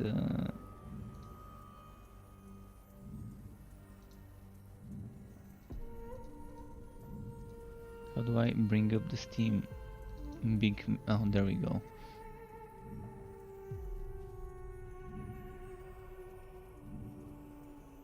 Oh, I can't open the Steam settings because I'm in family mode. Fuck. Let's remove this.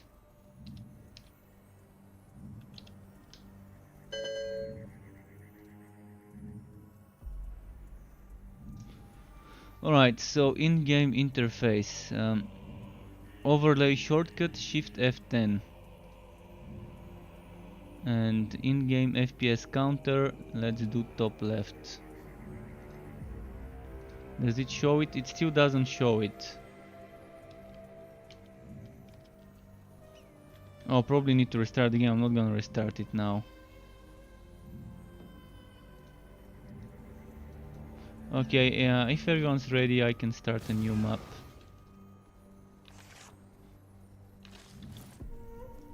Well, you have a choice. You can start a map yourself if you want to.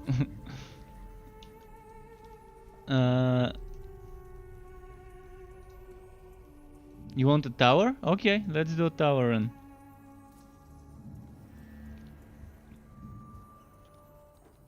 Yeah, but it's not better than the relic hunts.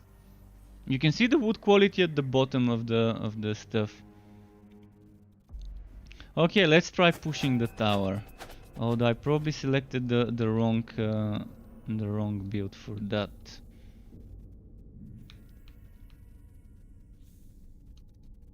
Someone's not voted yet.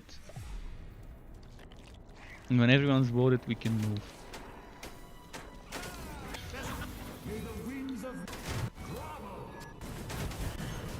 84 million damage over time.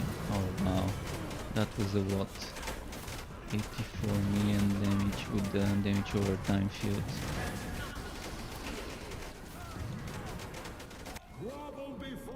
And that's without a heroic skill from Bragi on me. I can only imagine how much damage it will do when Bragi gets a heroic and buffs me with it.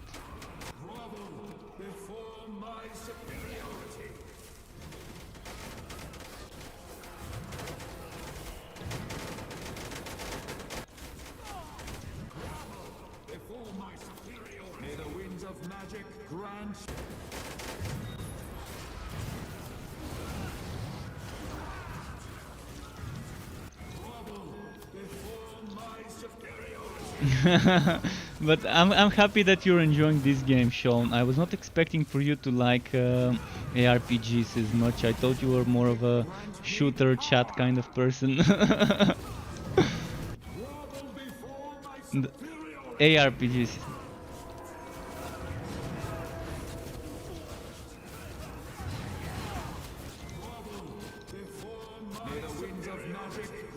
Many RPGs, regardless whether it's ARPG or tactical or whatever, there's many bad ones, but every genre has bad games, not just RPGs, man.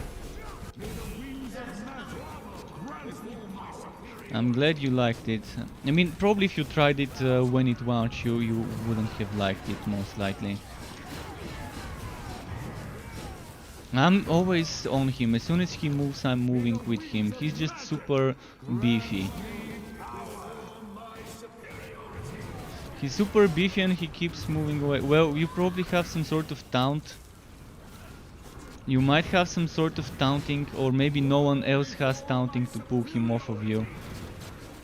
I'm pretty sure the mages, we as mages probably don't have... Oh, fuck, a healer healed him. Fuck. Where was the healer? I didn't even see there was one.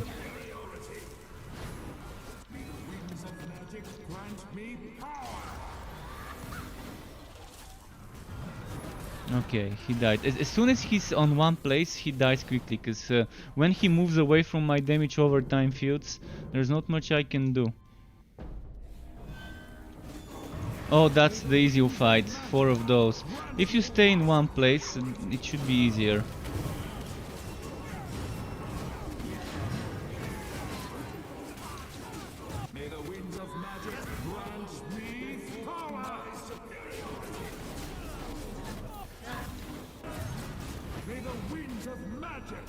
Look at so much damage over time that they're taking. Wow.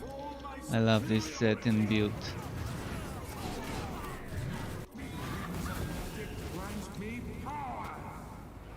And I'm not even using the ring that gives me 50% more damage over time. My damage over time is 191,000 only. But it's doing like 50, 60, 70, 80 million even sometimes when we stack all the buffs. Unbelievable with a team. Yeah, let's keep going up. Let's keep going up. I don't mind going up the floors. Just for fun. But don't expect to get that much loot at the end. It's definitely gonna be not good for items. I don't think there's an end. I don't think there's an end to this. Yeah, as long as you can survive, you can keep going. Most people who I've talked to have reached like level 30-40-ish before they failed. The ones who have been pushing this, but it's boring. I mean, not having checkpoints is boring. If you have a checkpoint to like reach level 30, then be able to start from level 30, reach level 60, be able to start from 60, and having a limit is what I like in those modes. Grim Dawn is the game that did something like this the best way they could. I don't think anyone has done survival mode better than Grim Dawn so far. The Crucible DLC in Grim Dawn is what I'm referring to, and it's just done in an amazing way. Being able to have some checkpoints, and there's also you get points and then you can choose to either use the points to get buffs or spawn some turrets that maybe slow the enemies and freeze them, or maybe give you buff when you're standing next to them and things like that.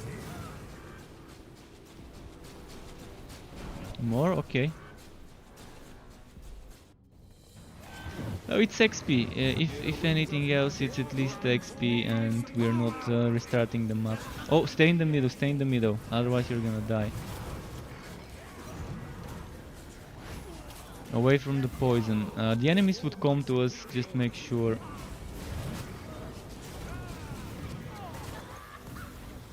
Okay, and then go into the poison. Let's see you survive.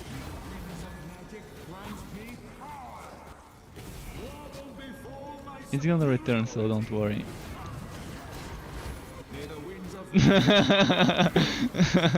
I wish my viewers could hear you. He just said, see, I can survive the poison. Okay, maybe not. Should have unmuted you for this run.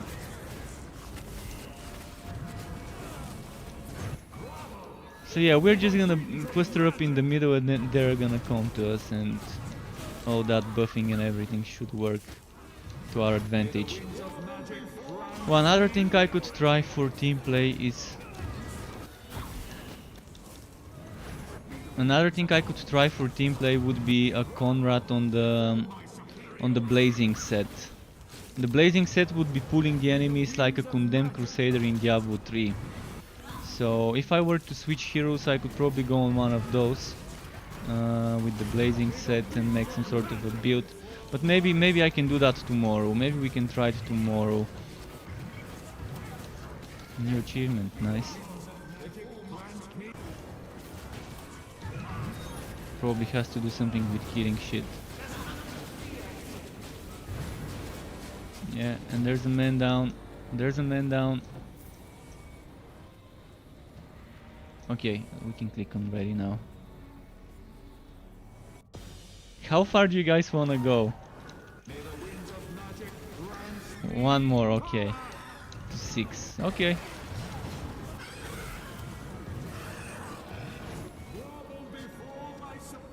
Yeah.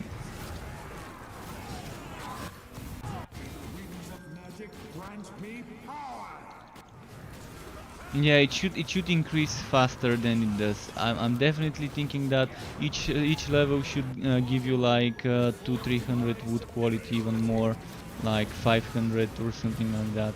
To make it like on even terms as the mapping, as the relic hunt. Because with the relic hunt, for the time you spend there, you can get so much stuff.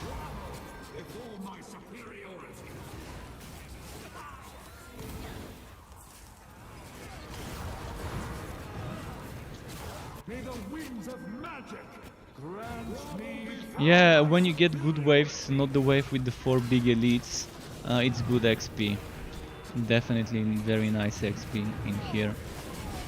But it's so random, sometimes you get good waves, sometimes you don't. Hopefully whenever I do this, I'm not gonna be getting... when I do a long run, like I wanna do 30 runs or so, I'm not gonna be getting those 4 elites all the time. There's one where there's a tentacle spinning in circle, and you kind of have to avoid it. That's an amazing mechanic, which I really like when I get that map with the spinning spiky tentacle. Whenever there's some tentacle shit going on, I wish Noisiest Tentacles track was playing on the background. It's just the best soundtrack for that that map.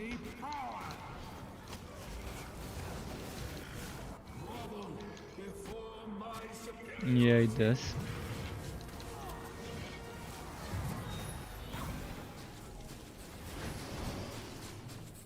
From the explosion. Okay, enough. I think you had enough, or do you want to do one more? One more, okay. Let's hope we get the tentacle room. No, it's not the tentacle room.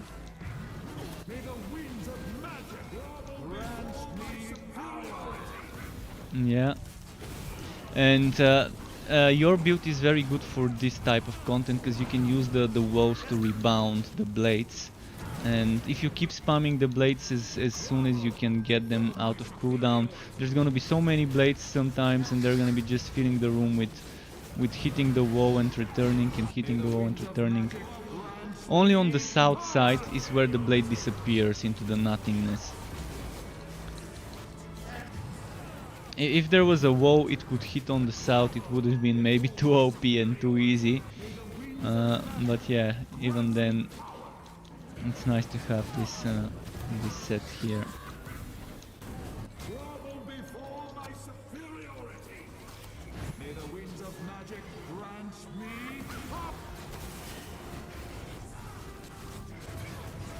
Well, we've said we are playing the same character, so using the same skills is kind of a given sometimes.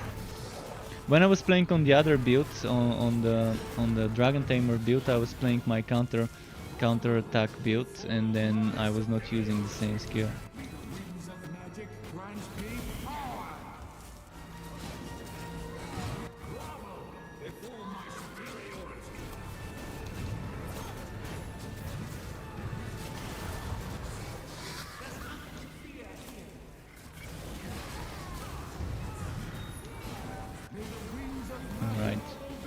Alright, let's pick up now. Let's collect 5.9k, a bunch of junk. At least I got 3 fragments, so there's that. But even on stage 1 I get between 1 and 2 fragments. On floor 1 cleared when I collect. On Chaos 9 I think I always get 1 or 2. Never 0 on Chaos 9 so far. I've gotten 0 on Chaos 8 I think once.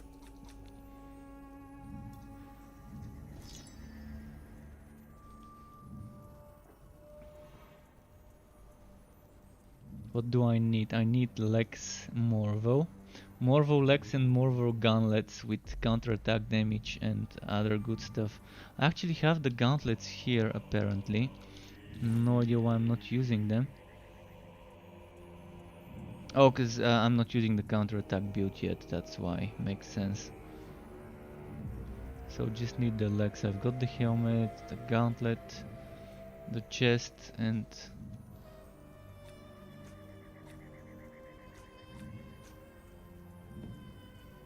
the boots.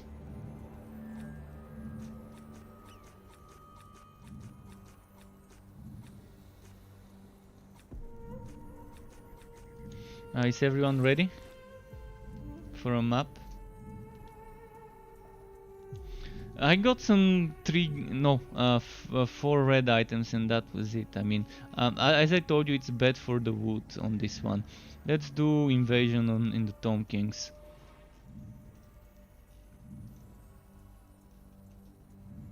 No, I'm gonna say Tomb. I can even say Tomb Raider instead of Tomb Raider.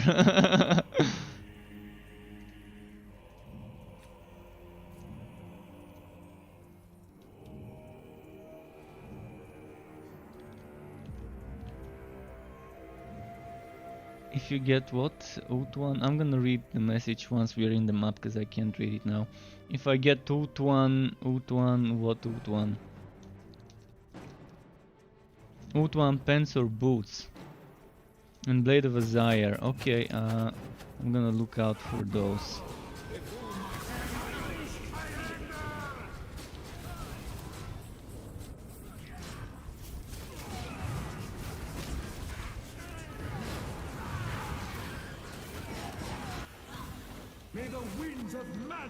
So Blade of Azire and Ut1 opposite pants or boots, alright. I'll remember those.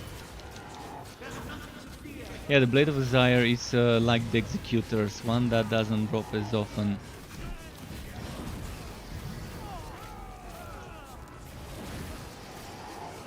May the winds of magic grant me. You're gonna be leveling a mage? That is fine, you can switch to one.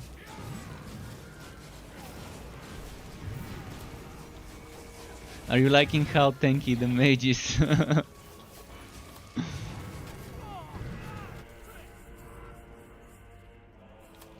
Oh yeah. But you don't have a good Executor's Blade, you don't have a build completed fully. Let's see you do that much damage on a mage that has only been 1 or 2 days in and doesn't have items.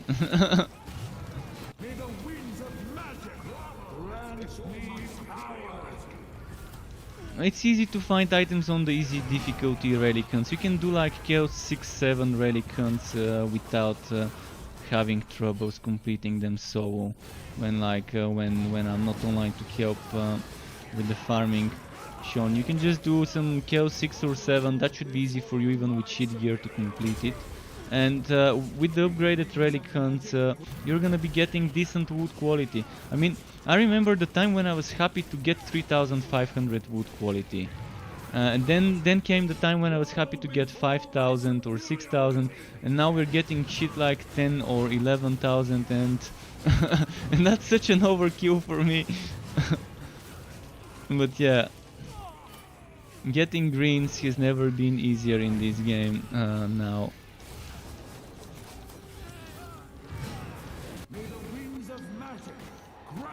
I remember back in the day when I was recommending people to aim for 3500 wood quality to get green items when Chaos 7 was the limit.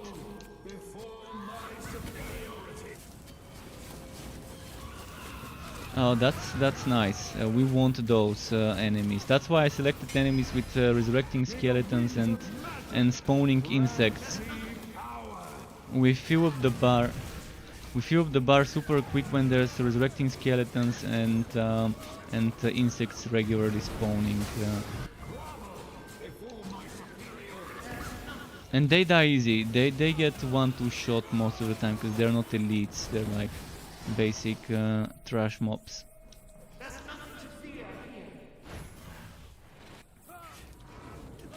Well, you have the boss rushes. You can think of that as a raid. Yeah, I know what the raid is, man. I've been playing MMOs since I was little.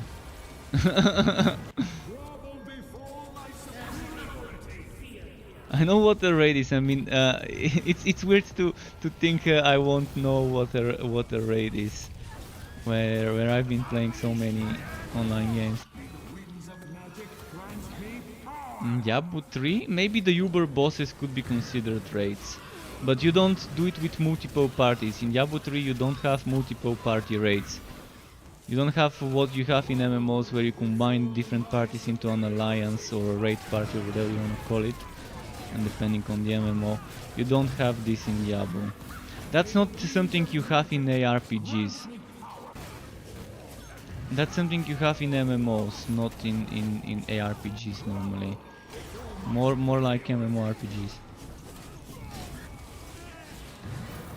Well, Diablo 4 is not gonna release until another 2 or 3 years, so if you wanna get into the Diablo franchise, I'd suggest play Diablo 2 at least first before 3.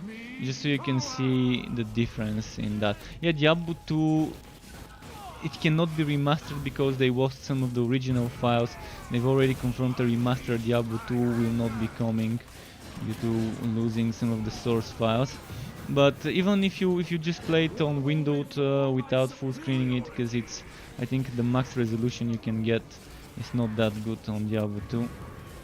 It's a great game. It's the one I would suggest for people to play before playing Diablo 3, so they would see what the difference is.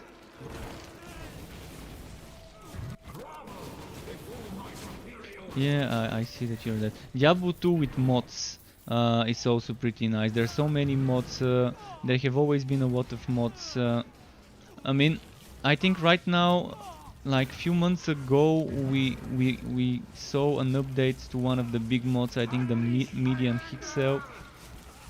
Man, I'm not gonna be able to raise you here. They're just interrupting me, some damn archers. It's not gonna work on this map.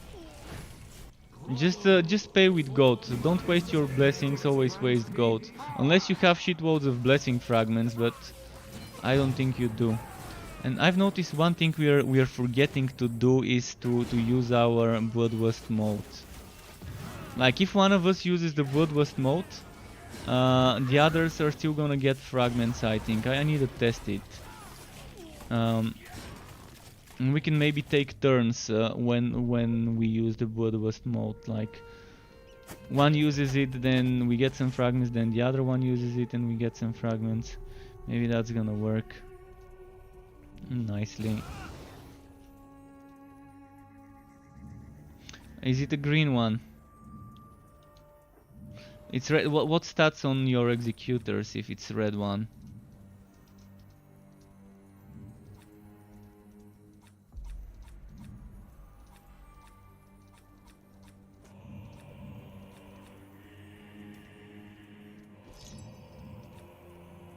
It's not a bad roll. I mean, it's better than using something else right now. So, yeah, equip it, bless it if you want even. By the way, are you blessing all your items? Why can't you bless stuff? If you want to, I can bless some items for you. If you got some green items you want blessed, I can bless them and return them. Yeah, give me the executors, I'm gonna bless it. How much is your HP without the executors right now? Yeah. Okay, that's not so bad. I'm not gonna put much HP on it. I'm gonna give you the balanced setup. Like, let's do it like this.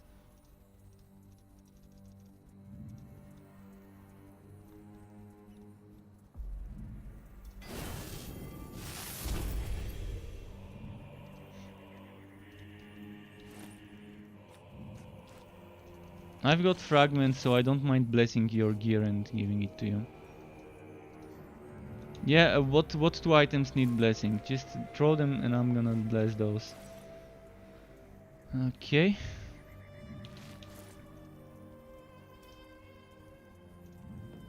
It's still better than not having anything, so...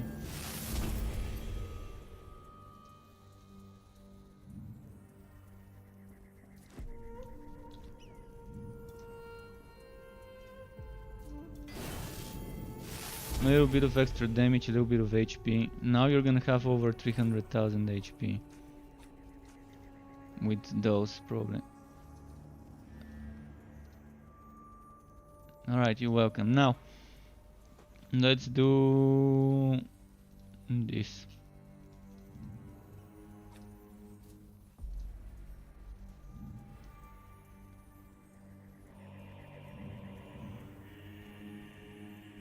Saints, oh, never mind, he's ready.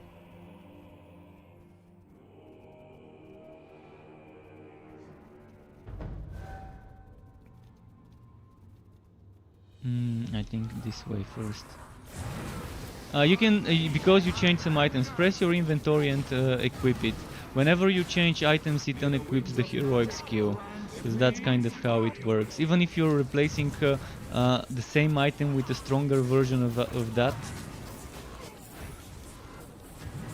Yeah, takes a while. Just a second.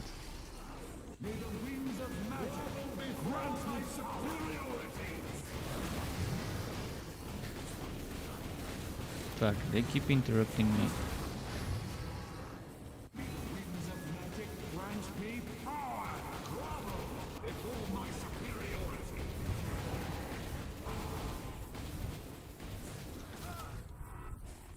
You're welcome.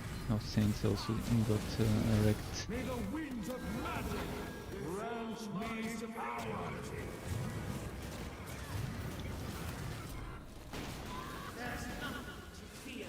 An exploding enemy.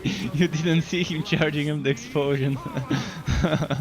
Those are the best times you can die in multiplayer, when you're not seeing an enemy that was killed on the other end of the screen. And then you end up walking into the explosion.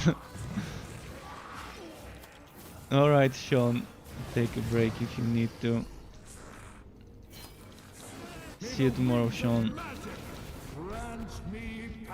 Bye. I'm gonna quickly out and tap to exit the chat as well. Okay, so just a second, folks. I am ready. We can move on. So there's one more slot. If anyone who is watching wants to join us, we've got an empty slot in the party. Regardless whether you're a WoW level player or a WoW legend player that just needs some gearing up. Regardless of what class you are, everyone's welcome to join. We can help you with XP, with gear, or just to have fun killing stuff together.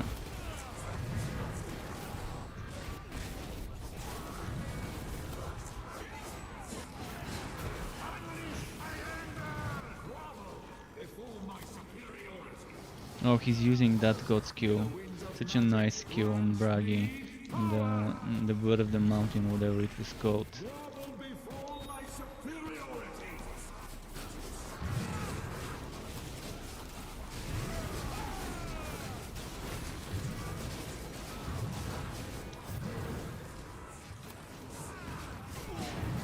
May the winds of magic grant me power. Grovel before my superiority.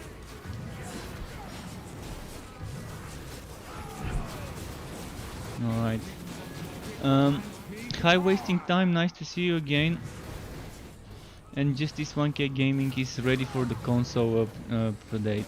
Yeah, I'm pretty sure many of you are waiting for that console update, and not just the console update, there's also an Origin platform on PC that still hasn't gotten the update as well.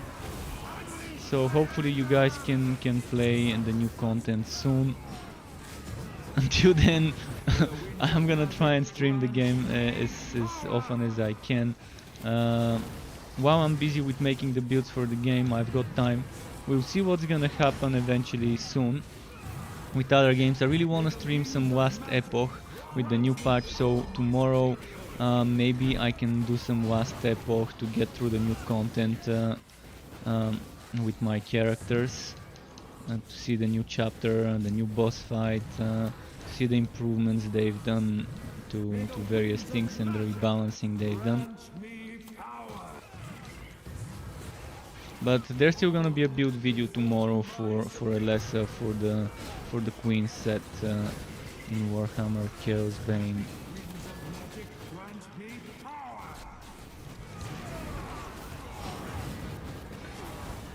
But it's amazing how much stronger we get when we group up in that game.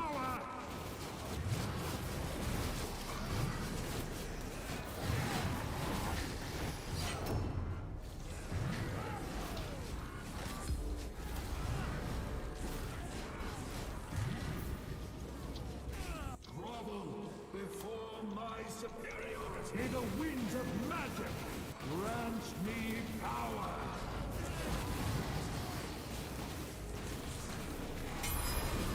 Alright, we got all the keys, we can go and kill the boss now.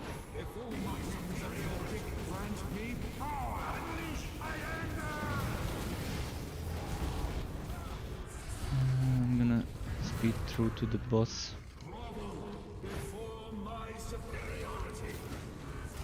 Oh, and the boss is not here, okay, the wrong way I guess.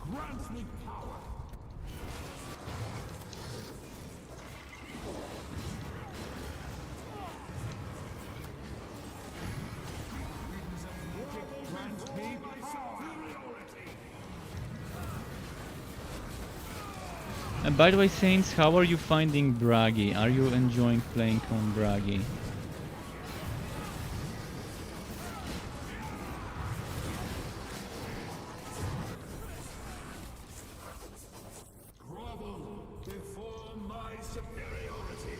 He's pretty mobile overall, but the Everpeak set is amazing for the spamminess, and I'm seeing you're playing with the Last Bastion Heroic, so the challenge set.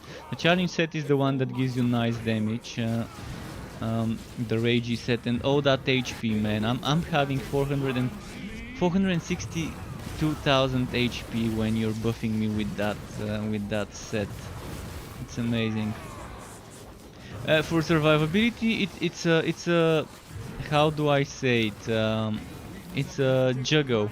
You're juggling between using your invulnerability and using Last Bastion, and you have to be dodging all the time with Avenging Charge. if you've seen me play Bragi, I'm constantly on the move with Avenging Charge, and I'm constantly jumping, and I'm rotating my survivability skills. Like, I would focus on the damage when I have those 4 seconds of invulnerability.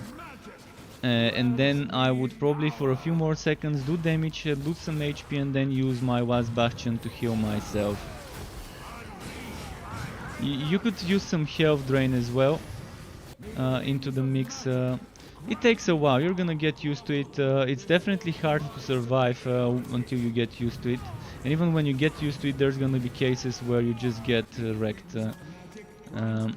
Unless you have the invulnerability on.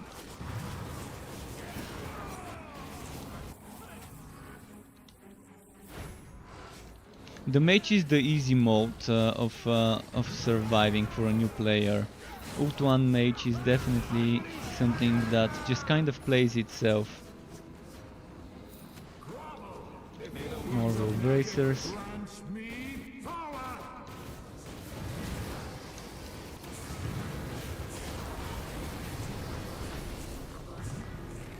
So, Wasting Time said he completed the game today, and his overall opinion is a bit worse, a little more negative than when he said it's an okay game.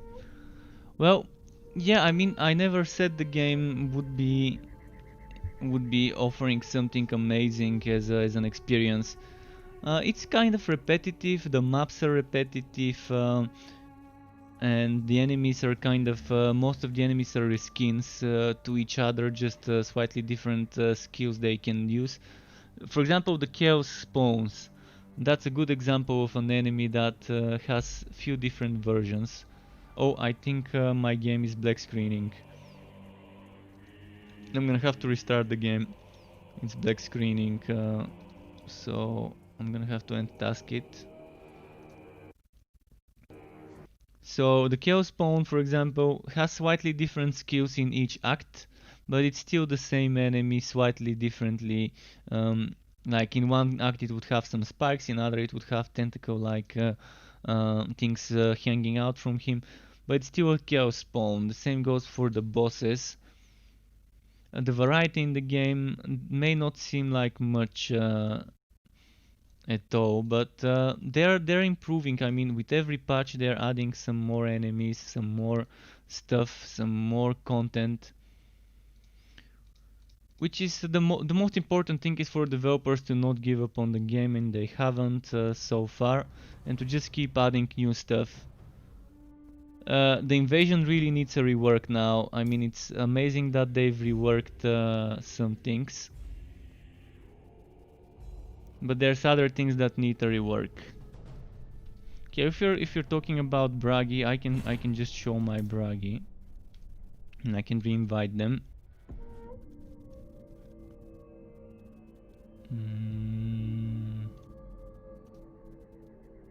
Oh, he might have crashed as well. Maybe they crashed too.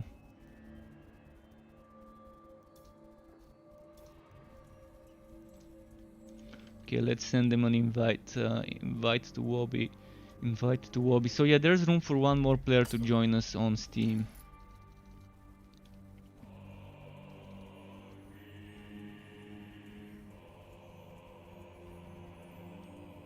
I also feel like that for the maps. Like, look at the campaign, the story. In the story, there's a lot more map variety than in the end game. There are some stages that we see in the story that we never see in the end game. For example, in the story you have a forest. In Act 2 in Prague, there's a forest. We never see this in the end game, which is kind of sad.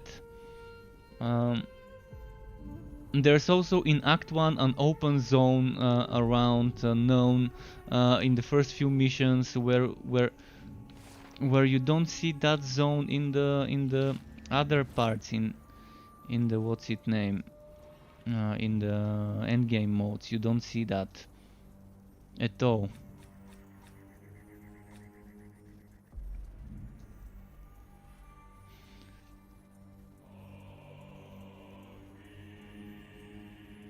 So there's a Victor's Tribute for you.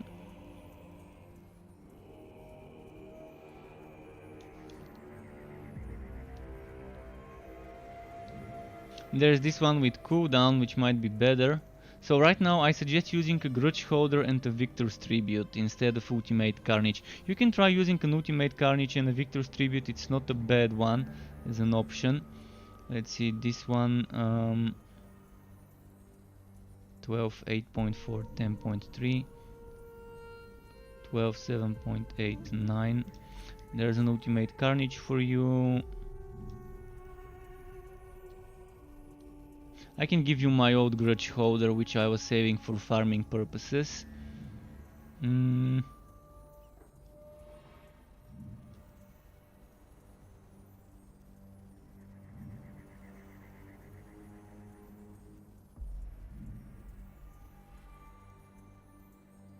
I can give you this one.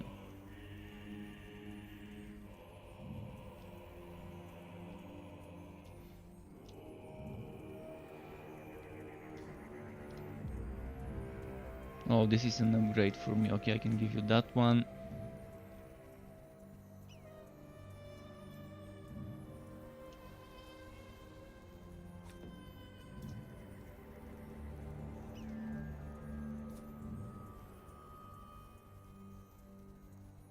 So this is counterattack. This is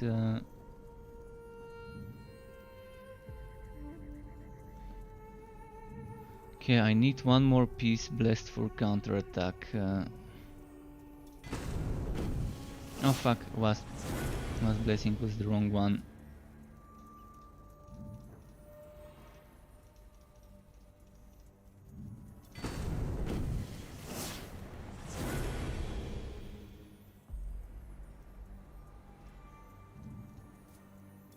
I suggest using 3 pieces of equipment for counterattack, the rest damage and HP. This is how I suggest going on about it when it comes to getting crit for counterattack. What else can I drop for that braggy there?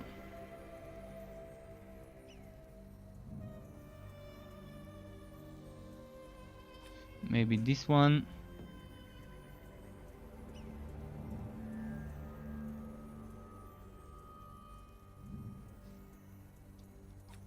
Some Grimnir stuff. Oh, Pendant of Taunting might be nice to drop for you. Just wanna see which one. There you go, this one.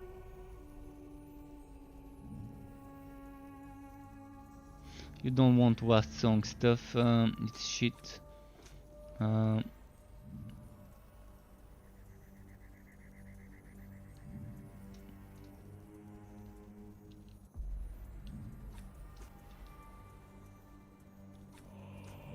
My old challenge stuff.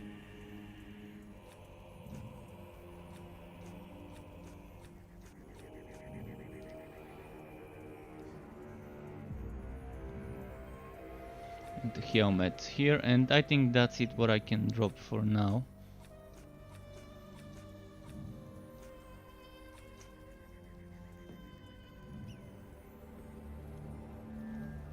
Okay, we're good to go.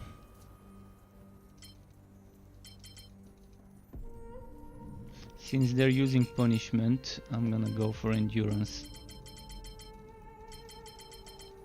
And no worries, items are for sharing. And that's how I've always been in games. Items that you don't use are for sharing. Okay, Relic Hunt.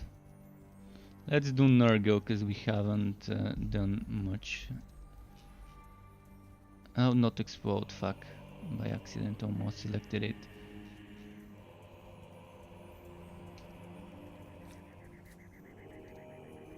Oh, cancel.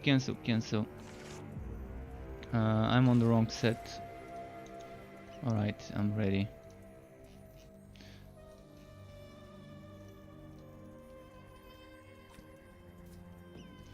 And here we are. By the way, I'm not seeing you on that window.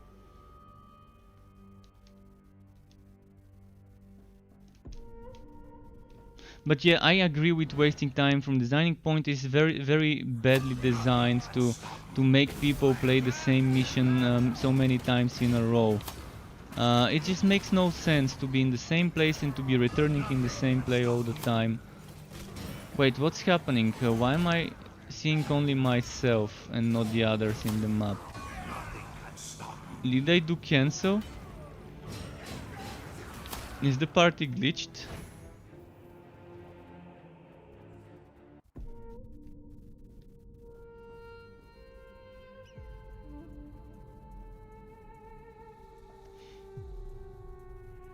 Even in games like Wosen, where you have the same bullshit. Oh fuck, my game is black screen again.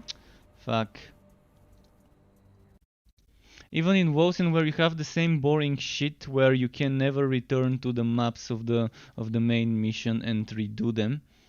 Even there, the maps are different. Like you do this map, then the next one is different, then the next one is different, and you're not returning to the same map over and over again to do slightly different stuff. But it's obvious that this game, when it launched, they were trying to rush it and to cheap out on designing new levels and new props and new enemies. Because when the game launched, it was so bland and so repetitive and so boring that I was wondering why they're launching an alpha as a final product back when the game launched. But right now it's a little bit better, but in this regard it's still bad, in the regard where the story is designed very repetitively and they cheaped out on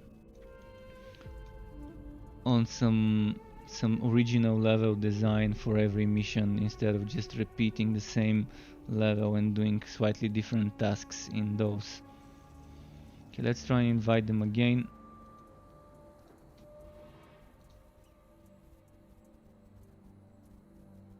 Wait, am I online? I'm streaming,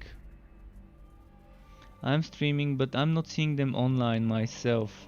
They appear as offline on my Steam friends list.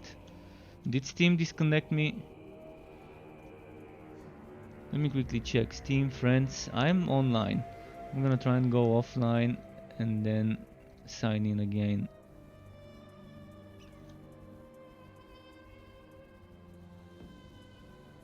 Yeah, I still see both of them offline. Last online 2 minutes ago for one of them, and for the other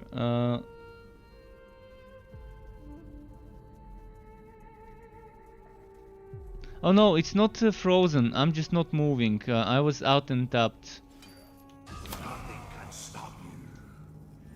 The game is not really frozen. I'm just scrolling through my friends list because I think they disconnected, and last online is 2 minutes ago. So something must have happened. They might have said goodbye and I might have not seen it. I've got like another half an hour to stream, so I'm just gonna do some relic hunts. Oh, they're online now. They're online now. They probably disconnected. Yeah, he said that they disconnected. Alright, understandable.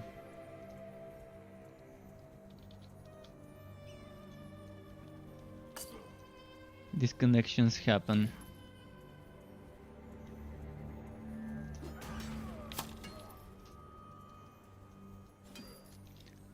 But see, if this game got as much money as Wosen got on launch, after a year it would have been probably a lot better than it is now.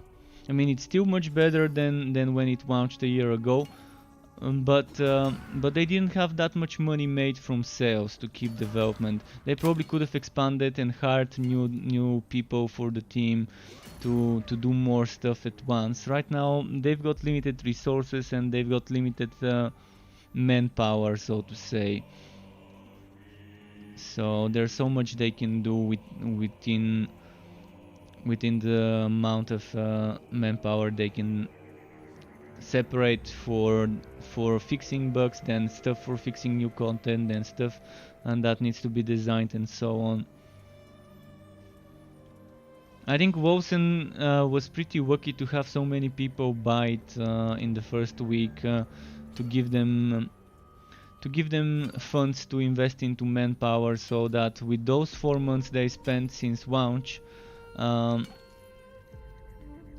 or 3 months or however it has been, they've been fixing stuff, and there's gonna be a very big update. There's gonna be the first big content update in Wilson soon, which would be phase 2 or whatever they called it. I'm gonna tell you what they called it in a moment. They're calling this second down. So they're saying this is for the patch that released yesterday. They're saying this is the last patch before the second down patch in July. Although we fixed a few issues already, we will be making a more substantial patch for second down, including some balancing improvements. Blah blah blah. That's it. What the official announcement has been. Is Minu coming, by the way, Saints? I can send another invite.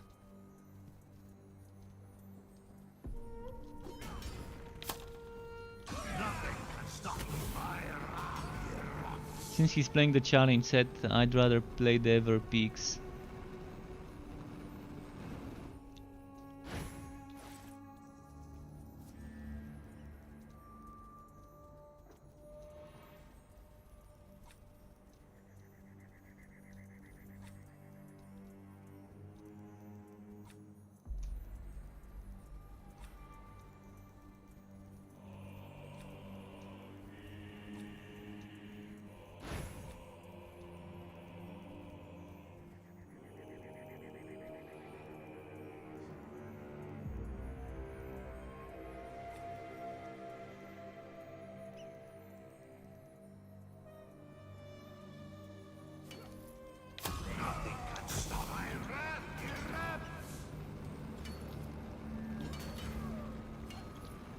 What's happening? Let's see.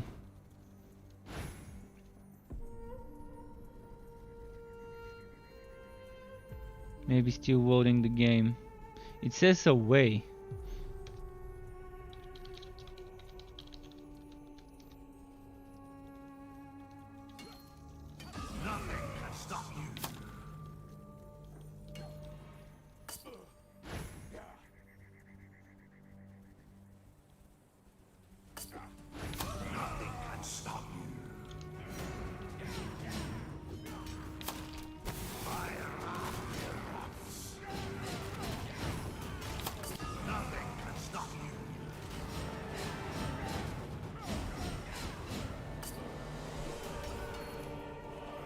They're probably talking, but I'm not getting any response.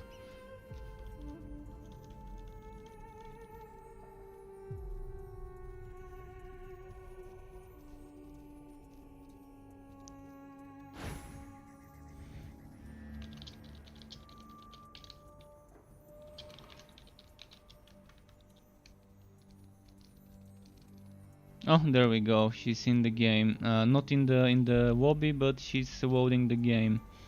So she should be coming anytime now.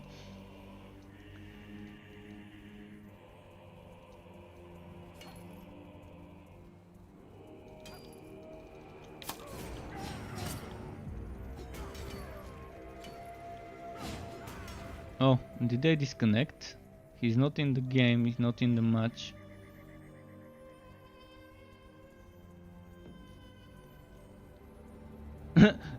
Now Saints is offline, Minu is online.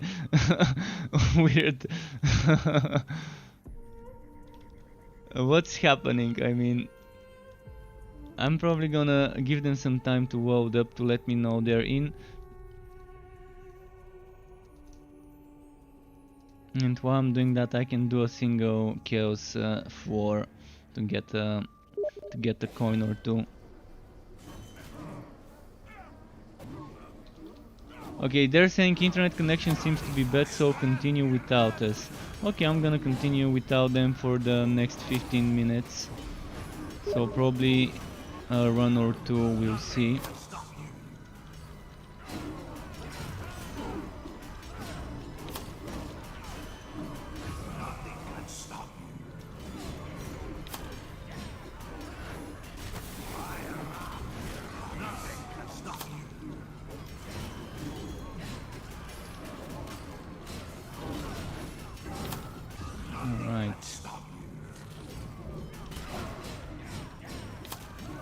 Yeah, as you can see, if you guys are watching the stream, Mino and mostly Saints, if you're watching Saints and anyone else who's watching, I'm pretty mobile when I play Bragi.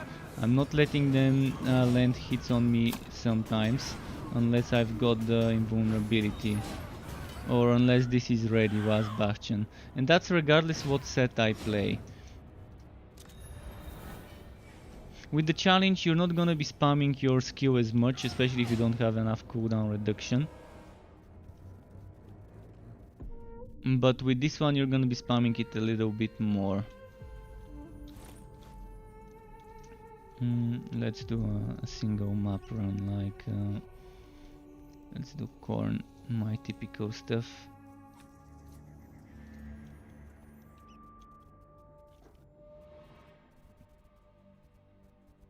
And tomorrow I'm probably gonna, if I'm streaming Chaosbane tomorrow, I'm probably gonna be experimenting with a build with Sigmar's rat on what's its name, on Conrad, on the soldier, with the blazing set,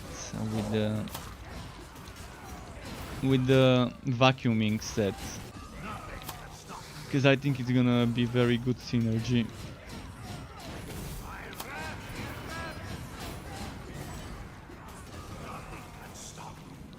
But I really want to go back to testing some of the changes in last epoch. I haven't played anything but Chaosbane in the past few days, and I think it's about time I do play something different tomorrow. We'll see. But one thing's for sure, tomorrow is the release of that poison spinning blades build for Elessa, the rework for this patch. Build is already ready, I just need to record the footage and edit it.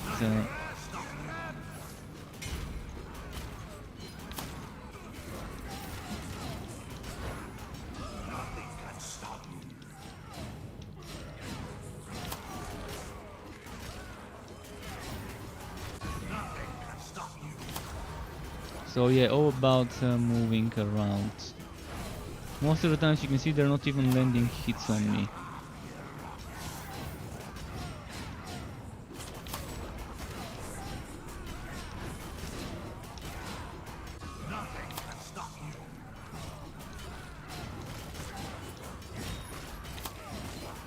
So much different playstyle than the mage, for example, where it's more about standing still, but you can still use the mage standing still and pulling the enemies, and just jump to and from the fields of the mage.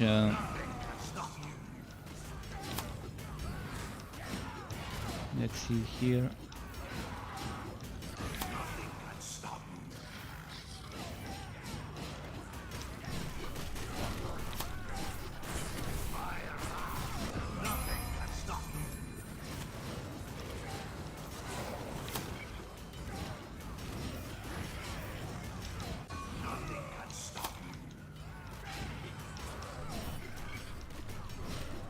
When it comes to speedrunning maps, Bragi is second after the Belkuradris mage, because his mobility is amazing.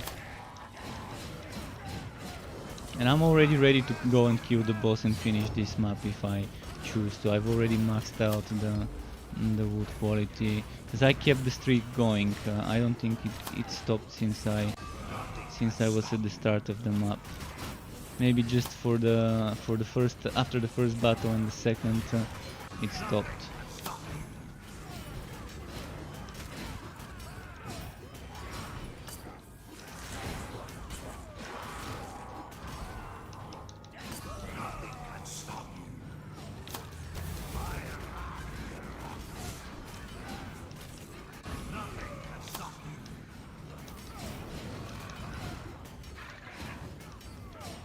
You can see some of the jumps I'm missing and I'm not hitting the boss, but at least I'm jumping away from the damage.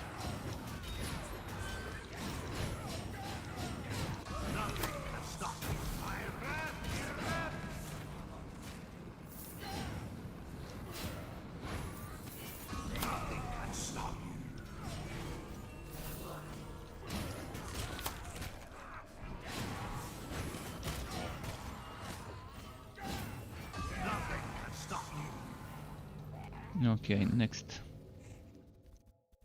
That was a quick map. That was like a 5-minute or 4-minute map.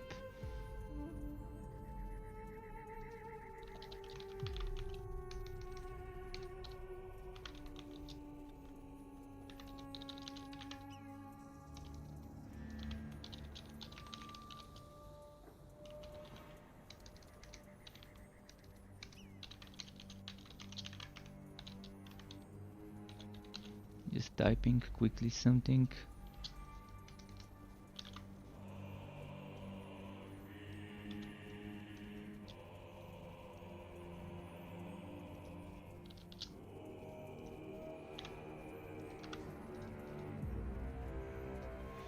Okay, let's see now. One more relic hunt, maybe on this one. No, not this one.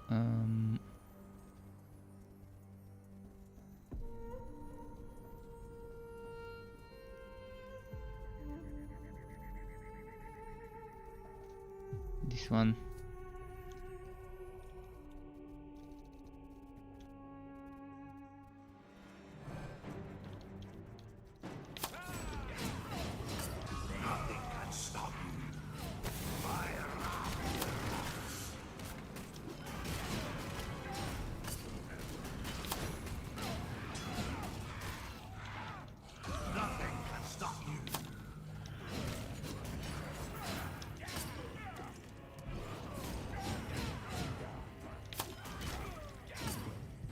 Wow, I really need to get the flow going, get some energy. Fuck, wrong way.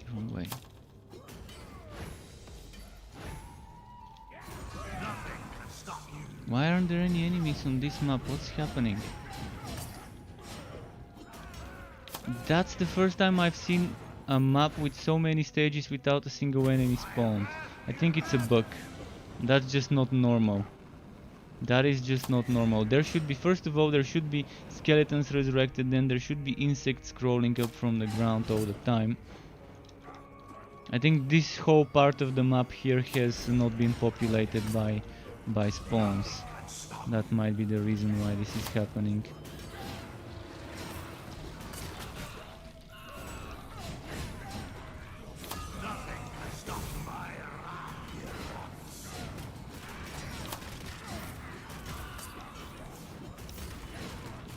There aren't many enemies here either. There's barely any.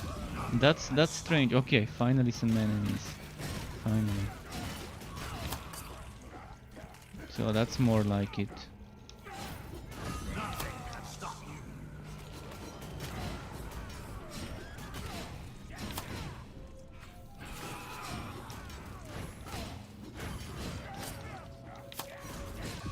Okay, we're getting to zones with enemies.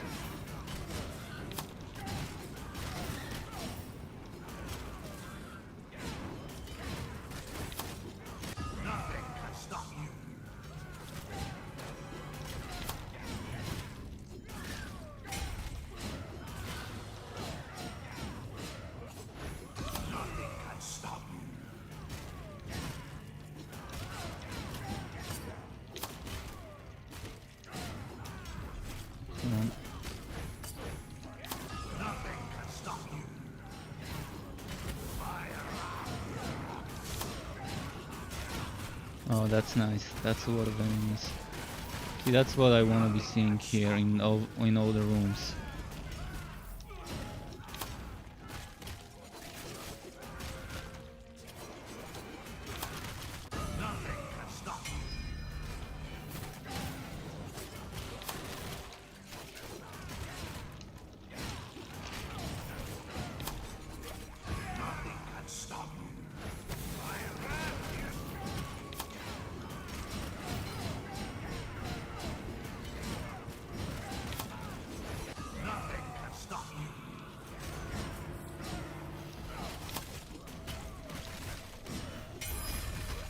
Okay, there's that.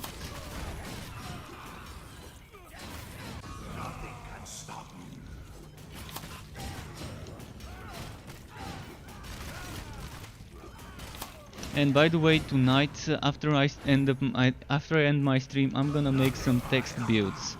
So I'm gonna try and upload a few text versions of builds for those who might be interested before the videos get released. I'm gonna spend an hour and a half just making text versions of builds, taking screenshots and writing all the skills and stuff just in advance so people can see those. Because I've been getting some requests to show certain builds, like the Ult1 build for example, and I will make it now. So after this map I'm gonna be ending the stream, I think, because I don't think I'm gonna have enough time for another one. Then I'm gonna spend some time uploading builds to the website on text and image version before the videos are ready, so you can kind of have some ideas about what I play on which character. I'm not gonna be able to cover all the builds because that's a lot of stuff to cover, but I'm gonna cover quite a few. Probably 4 or 5, we'll see how many I can do.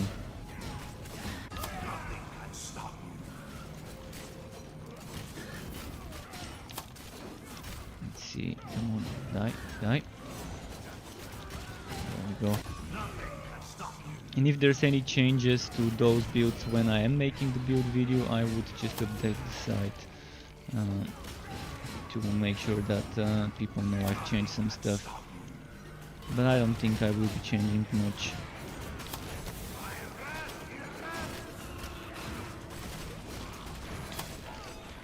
Actually, I can already go and kill the boss, can't I? Let's go. Oh, wrong room.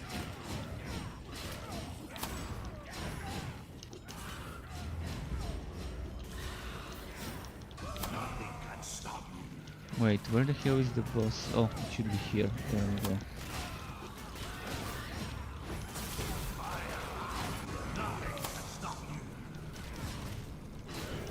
So you can see how I'm always moving on those bosses, because I know there's a lot of sandstorms on the ground. If I stay still, mostly I would die.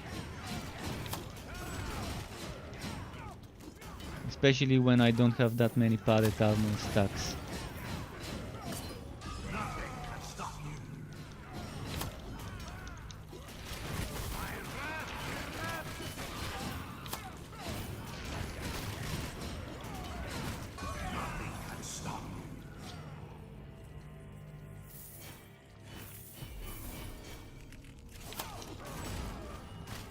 Okay, so there goes that. Trees got green from the final map of the day. So that's gonna be it. Thanks everyone for watching. There will be more streaming tomorrow. I'm thinking it's gonna be last epoch tomorrow, just to check the changes with the final updates. I'm gonna have to stream Wosen in the next few days as well, just to check what the new patch brought. But thanks again for watching. Keep it cool, and until next time.